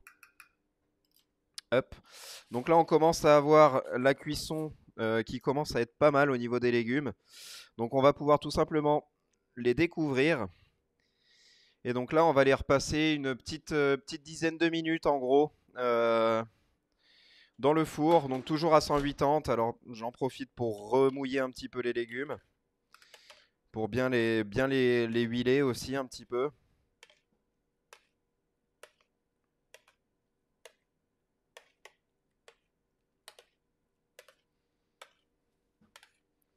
Puis c'est toujours pareil pour bien les nourrir. Et donc là, une fois qu'on a découvert donc nos petits légumes, là, vous voyez, je les ai découverts. Tiens d'ailleurs, lui, il commence à se faire un peu la malle. On va pouvoir les repasser au four, donc comme je vous disais, une petite dizaine de minutes. Alors faites attention à pas vous brûler, parce que du coup, il y a encore du liquide au fond de la plaque. Le but, c'est pas de se brûler en bougeant la plaque un peu dans tous les sens. Il faut faire ça avec précaution.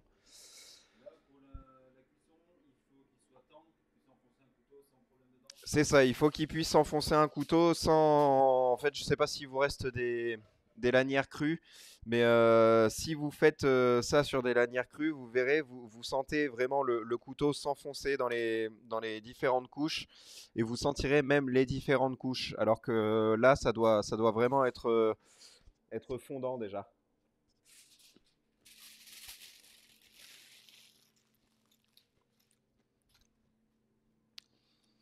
Bon, on commence à arriver à grands pas à l'heure où il va falloir donc faire cuire notre viande, nos pâtes et du coup bientôt manger. Donc, ce que je vous conseille maintenant, c'est de mettre de l'eau à chauffer pour faire cuire vos pâtes. Donc, comme je vous disais tout à l'heure, on conseille 1 litre d'eau pour 100 grammes de pâtes, sachant qu'un nid fait 200 grammes. Si vous choisissez de faire un ou deux nids, ben, il va falloir choisir en conséquence le, comment dire, la casserole que vous allez faire chauffer. Alors, on vous a mis un petit sac tout noir. Ça, c'est de la poudre de charbon végétal. On va l'utiliser pour colorer nos pâtes sur une seconde cuisson. Parce que là, du coup, vu que c'est de la pâte fraîche, on va la passer 2 minutes dans une eau bouillante. Et on viendra ensuite finir la cuisson avec un tout petit peu d'eau de cuisson de notre premier bain avec le charbon actif. Et ensuite, on viendra, vous avez aussi normalement de l'huile d'olive, un troisième sac d'huile d'olive qui doit être notifié huile d'olive pâte ou spaghetti. Je ne me souviens plus bien quelle étiquette on a mis dessus. Il me semble que c'était spaghetti, ouais. Donc ça c'est pareil, c'est l'huile d'olive qu'on a utilisée la semaine dernière. C'est une huile d'olive un peu particulière. C'est de l'huile d'olive Kalamata, c'est de l'huile grecque qui est beaucoup dans le fruité, pas du tout dans l'amertume. Et donc en fait ça va permettre de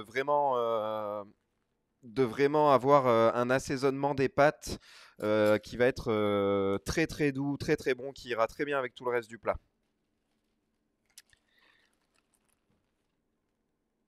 Qu'est-ce que je fais? Je nous en fais deux? Allez, on a faim. Donc nous on va faire donc nos deux nids de pâtes. Hop là, donc on est parti pour 4 litres d'eau.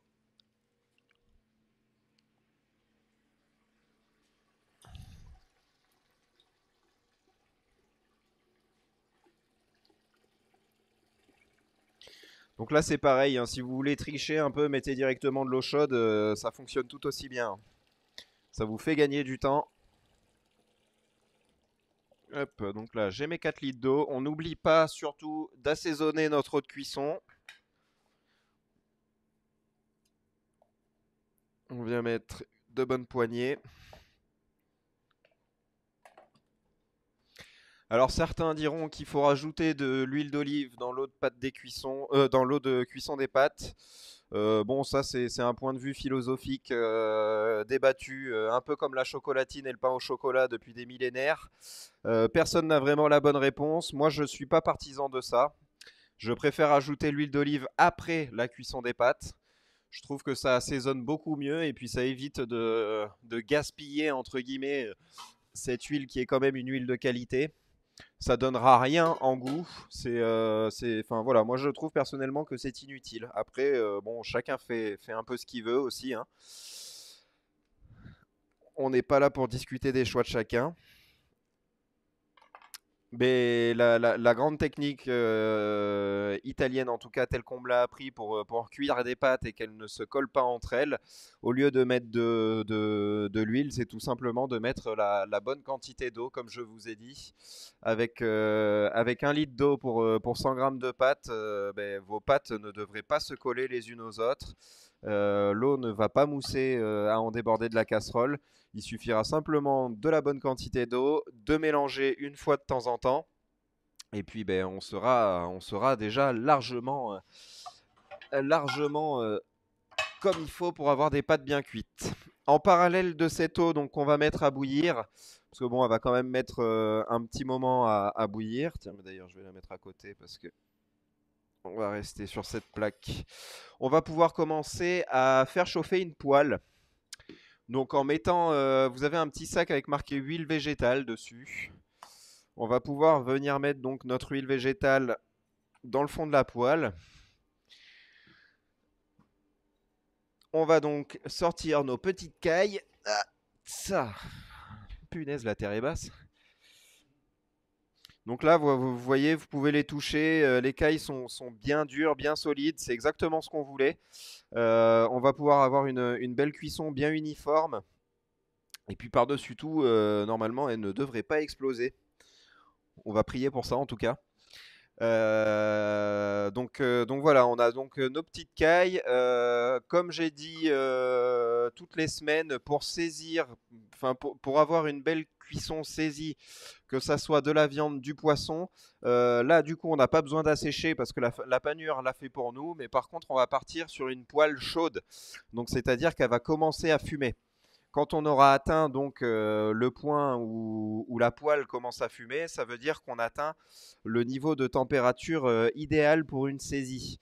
Donc là, moi, par exemple, je commence à y être.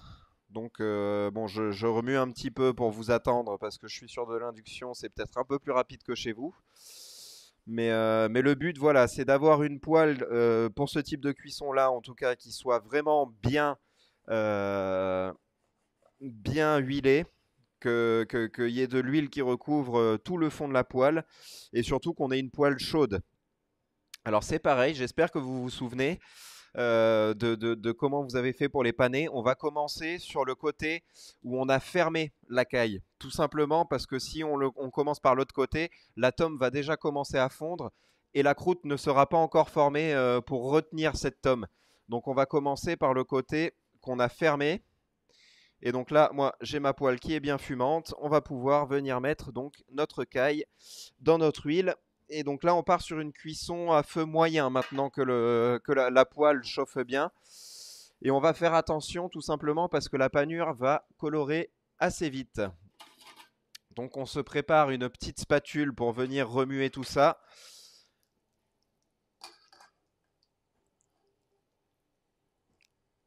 Et le but vraiment, voilà, c'est d'avoir cette huile en fait qui vient faire chanter tout doucement la chapelure.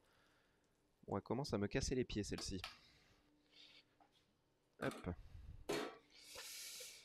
Donc il va venir faire chanter tout doucement la chapelure. Là, moi, cette poêle, je commence à la connaître. Je sais que j'ai un petit point de cuisson. Mais voilà, le but, ça va être vraiment de répartir les cailles idéalement dans la poêle pour qu'on ait vraiment une cuisson uniforme, qu'on ait une caille dorée comme il faut de partout. Donc là, en gros, on va compter 3-4 minutes de cuisson une fois que la chapelure va commencer à chanter un petit peu comme ça.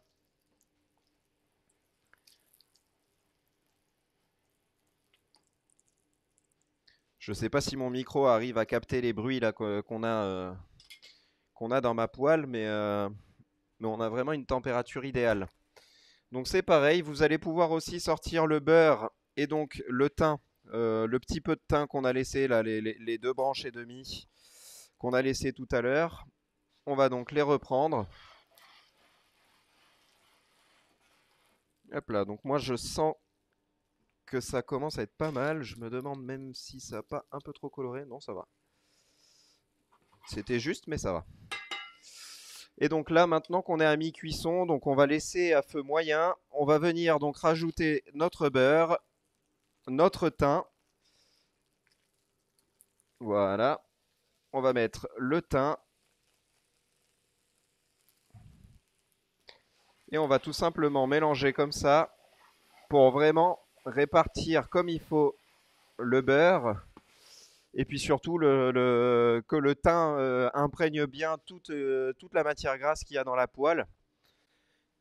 Et on va laisser cuire, donc comme je vous disais, 3-4 minutes supplémentaires. Comme ça, on va venir saler légèrement la partie qui a été retournée. Et on va nourrir ce qu'on appelle notre chapelure pendant la cuisson. Donc c'est-à-dire qu'avec une cuillère, on va venir de temps en temps arroser notre caille avec notre matière grasse.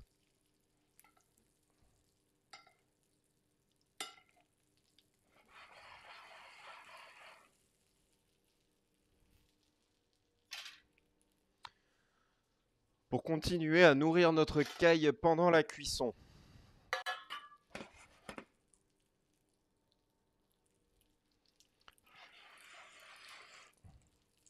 Donc là, vous voyez, j'ai un beau beurre noisette, la fumée, enfin la petite mousse là sur le côté est bien comme il faut. On commence à avoir une belle couleur. On va pousser une petite minute de plus pour être sûr.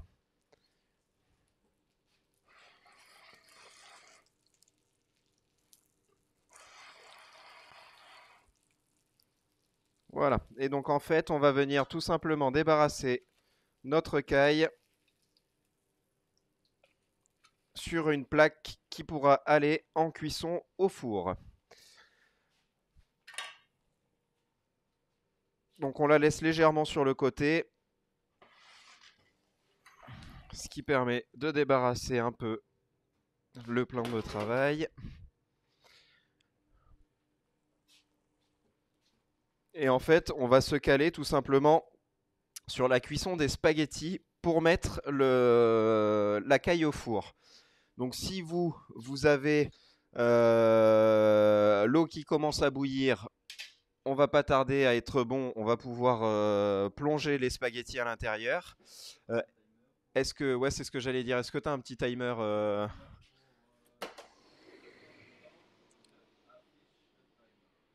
Donc là, c'est pareil. On a 2-3 minutes. On va pouvoir tout simplement refaire comme on a fait tout à l'heure, c'est-à-dire enlever notre tian et tout simplement le remouiller avec un peu de bouillon là, qui reste au fond de la plaque. On va venir arroser nos petits légumes. Vous voyez là, la couleur des légumes commence à arriver. C'est exactement ce qu'on veut, cette légère coloration des légumes. On va venir les arroser tout simplement pour que le jus continue de nourrir le légume pendant la cuisson, que ça ne devienne pas un ensemble de chips en fait, tout simplement.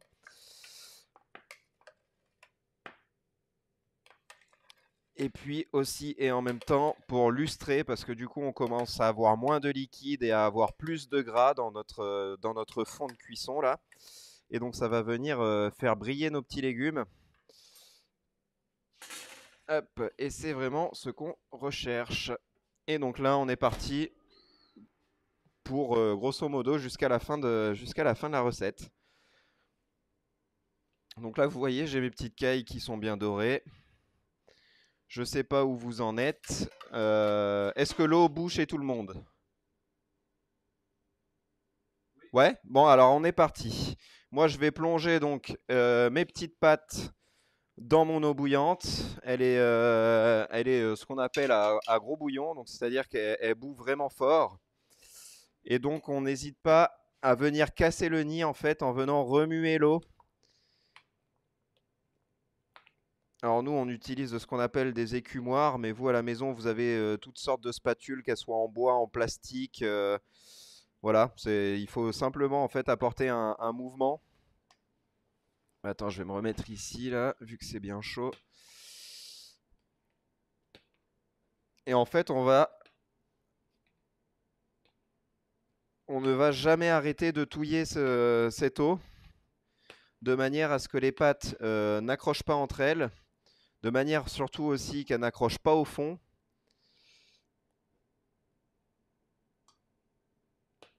Et puis qu'elle se détache bien, que le nid soit vraiment libre, en quelque sorte. Donc là, on est pas mal. Je prépare ma passoire, parce que vous avez vu, je ne sais pas si vous avez commencé la cuisson en même temps que moi, mais on a un petit timer qui nous explique exactement combien de temps de cuisson il nous reste. Donc là, 40 secondes. On a dépassé la mi-cuisson pour mes pâtes, donc je vais prendre une louche. Je vais venir prendre une louche de l'eau de cuisson des pâtes. Je vais les mettre dans une casserole à côté. Hop, voilà, comme ça, je suis sûr d'avoir l'entièreté. Et je vais venir tout simplement verser le charbon actif dans cette eau. Donc c'est normal, hein, le charbon actif est attiré par le plastique. Donc le plastique va rester tout noir encore. Mais ce n'est pas grave. Donc là, on voit qu'il nous reste quelque chose comme 10 secondes de cuisson. Donc on va commencer tout doucement à préparer. Hop là.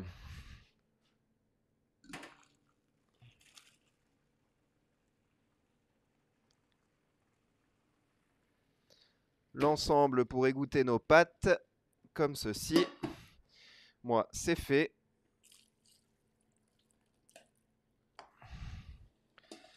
Hop là, donc on les laisse bien s'égoutter. On peut rajouter un petit filet d'huile d'olive, comme je vous disais tout à l'heure. Là, nous, on va le rajouter un tout petit peu plus tard. Donc pour le moment, moi, je ne le mets pas. Mais vous pouvez le faire à la maison si vous voulez. Ça rajoute un peu de goût. Moi, j'aime bien personnellement.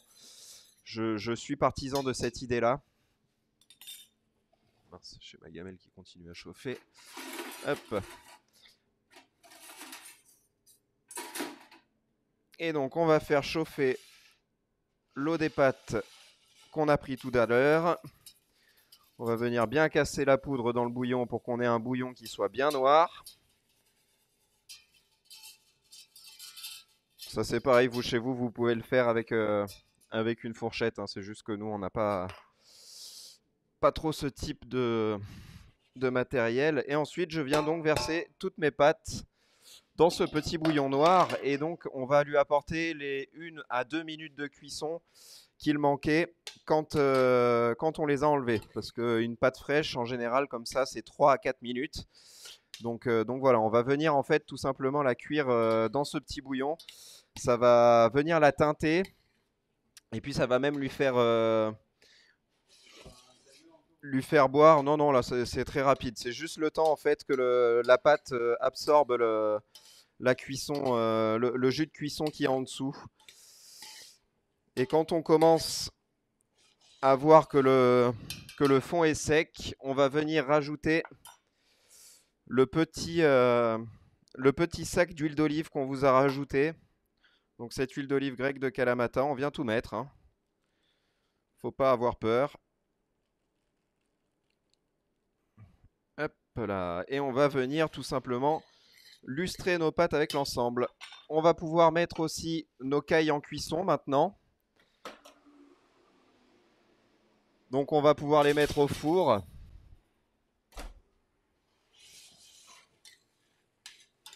Alors les pâtes, le mieux c'est d'éviter d'arrêter de les remuer parce que sinon elles accrochent vite au fond.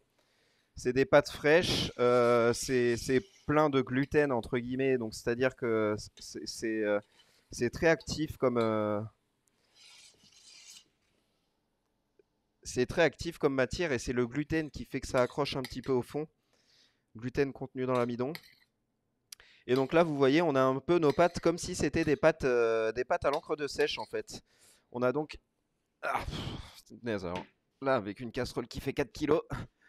Voilà, on a vraiment les pâtes qui sont devenues noires comme ça.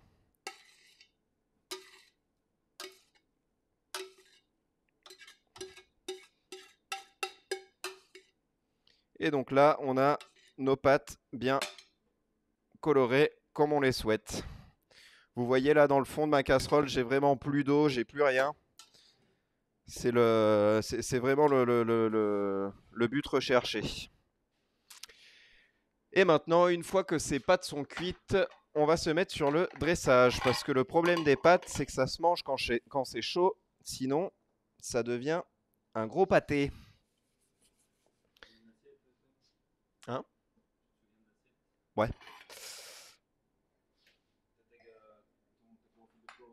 Ouais. Donc là, j'ai sorti donc mes deux assiettes. On va préparer la chlorophylle de poireau. On va aussi préparer la poudre d'amande. Vous avez un petit sachet avec notifié poudre d'amande. Notre petit ketchup. On va pouvoir sortir le tian.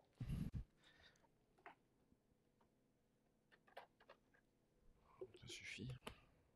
Oui, c'est pour ça l'accepte.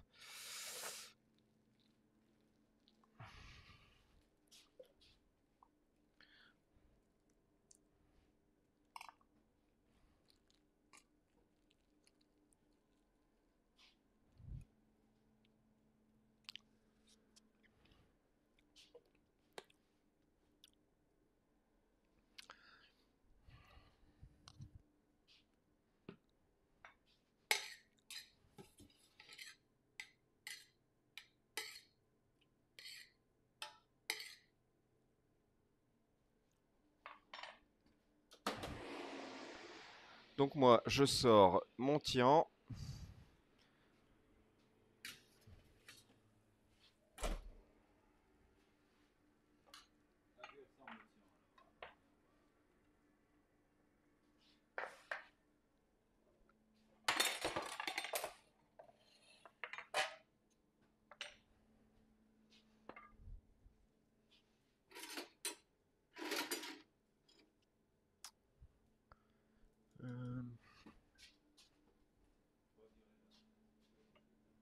La quoi, pardon?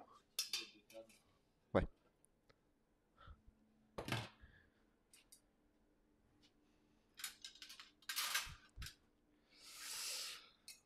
Donc là, on a notre ensemble. Je vais rajouter un poil d'huile d'olive. Ouais. Donc est-ce que tout le monde est prêt?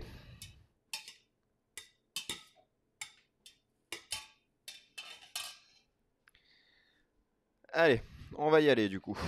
Alors, ok.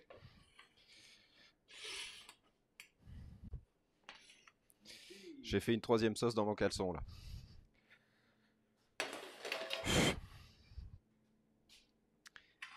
J'étais pas prêt. Alors, du coup, je vais dresser ici. Ça sera plus intelligent que de faire péter toutes les assiettes. Hop.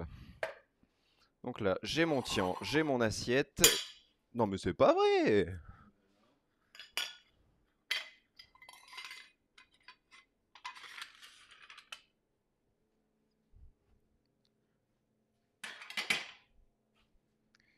Bon.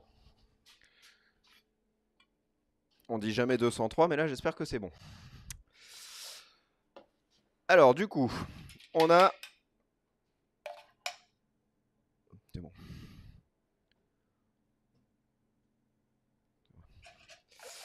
On a donc ici notre ketchup. Donc on vient le remuer un petit coup parce que c'est toujours pareil. Une sauce qui refroidit, elle croûte entre guillemets un petit peu sur le dessus. C'est-à-dire que le dessus s'oxyde un poil et du coup on perd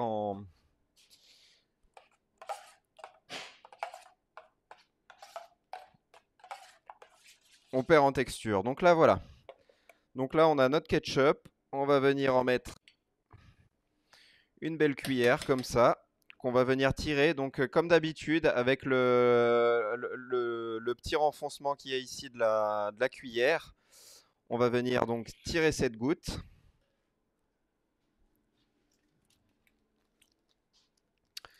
On a ici notre poudre d'amande qu'on va venir positionner un petit peu sur l'assiette comme ça. Voilà. On va prendre donc une petite spatule.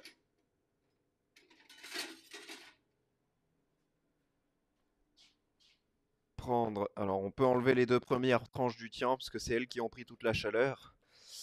Et elles sont peut-être pas forcément très agréables à manger. Mais là on va venir prendre donc notre tian. On va venir donc le mettre ici. Ensuite, on a nos spaghettis. Alors, nous, on utilise une technique qu'on appelle la technique du nid. Donc, c'est-à-dire qu'on prend avec une pince et donc une louche une partie de spaghettis qu'on va venir ensuite enrouler, ce qui va faire un petit nid d'oiseau. Si vous n'avez pas le matériel nécessaire pour le faire à la maison, comme celui-ci, vous pouvez aussi tout simplement le faire avec une fourchette et une cuillère. Alors, ça sera moins facile à faire entre guillemets, mais ça peut aussi très bien fonctionner. Donc c'est-à-dire que vous prenez votre cuillère, votre fourchette, vous chargez votre fourchette, vous l'entourez tout simplement. Alors vous avez moins de volume, mais vous avez aussi quelque chose qui est tout à fait acceptable.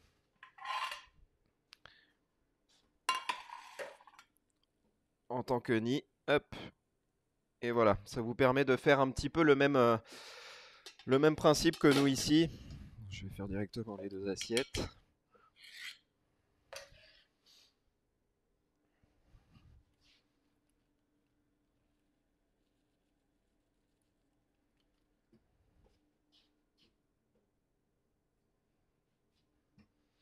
Là, voilà, une épaisseur de tian.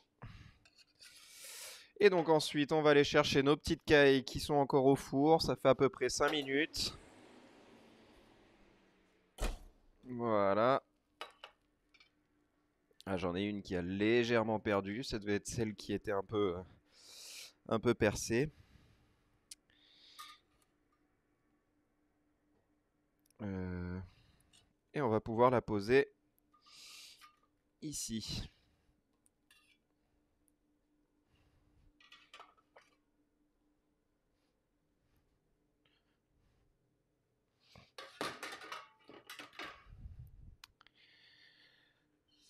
Et donc, pour apporter le verre, on vous a mis donc une petite chlorophylle de poireau. Alors, on peut aussi très bien l'appeler pesto, parce que c'est une huile de poireau qui est montée.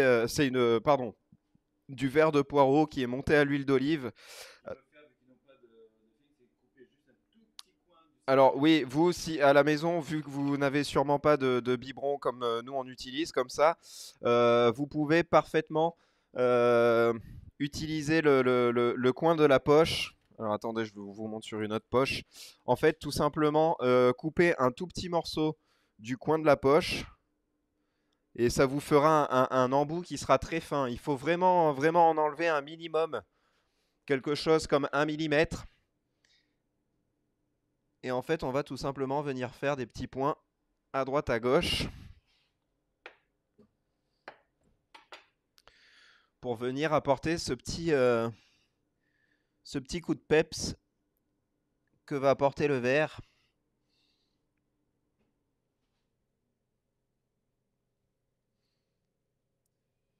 Alors ça, c'est une huile gustativement parlant, c'est très fort, c'est pour ça qu'on en met assez peu au final.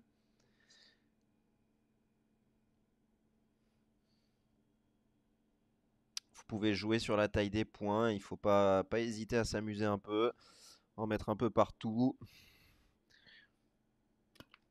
Bon, voilà, moi, il s'est passé ce que je redoutais, ça a explosé.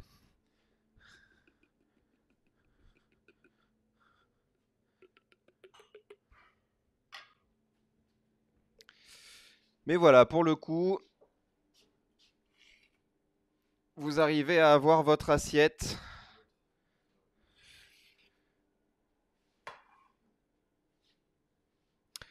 telle quelle, avec donc votre tian de légumes aux légumes d'hiver, votre petite caille farcie à la tome vaudoise et vos petites pâtes au charbon actif.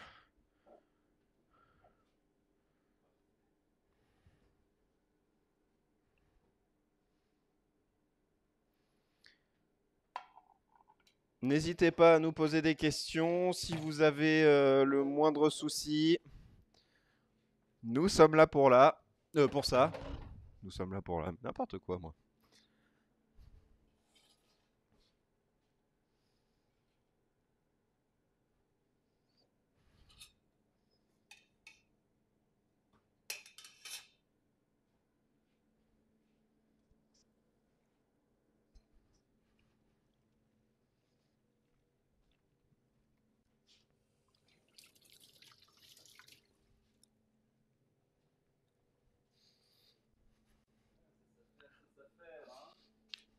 Ça s'affaire et ça veut bien s'affairer en plus. Donc j'imagine que les assiettes vont être belles.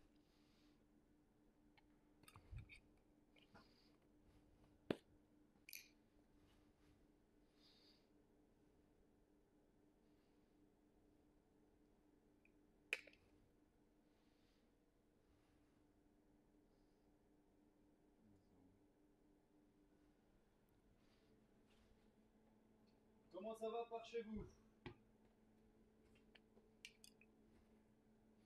Comment ça va, je pense qu'ils m'entendent. Parfait, tout va Jérusalem, tout va bien?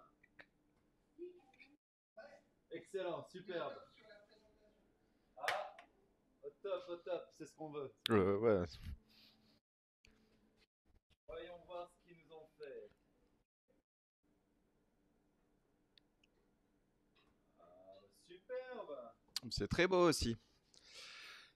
Et donc c'est pareil, pour terminer cette assiette, vous pouvez mettre donc le jus de citron qui nous restait dans une petite cuillère, en verser un léger trait sur le tian de légumes et mettre un tout petit peu de sel dessus aussi pour finir l'assaisonnement. Si vous avez même de la fleur de sel, je vous conseille de mettre un petit peu de fleur de sel, ça rapportera un petit peu de croustillant et beaucoup de gourmandise. Parfait, parfait. Bon, ben, j'espère que vous allez vous régaler. Merci pour tout. On va vous laisser manger pour ceux qui sont prêts.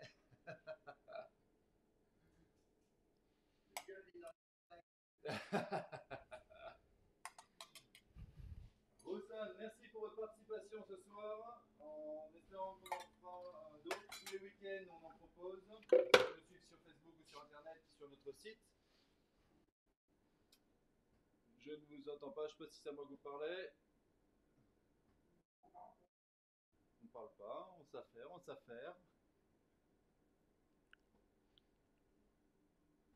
Ah bah voilà, il nous a quittés. Voilà, bah, bon appétit. Bon, ben ouais, il devait avoir faim. Il ne reste plus que vous. Bon, merci encore hein, pour votre participation. Merci à vous, en espérant que le plat vous plaise, en effet. C'est mieux la vidéo là. Hein. Poisson, on va faire un poisson du lac, on est en train de voir. Ah. Magnifique. Ben voilà. On espère que ce sera aussi bon que beau, dis donc.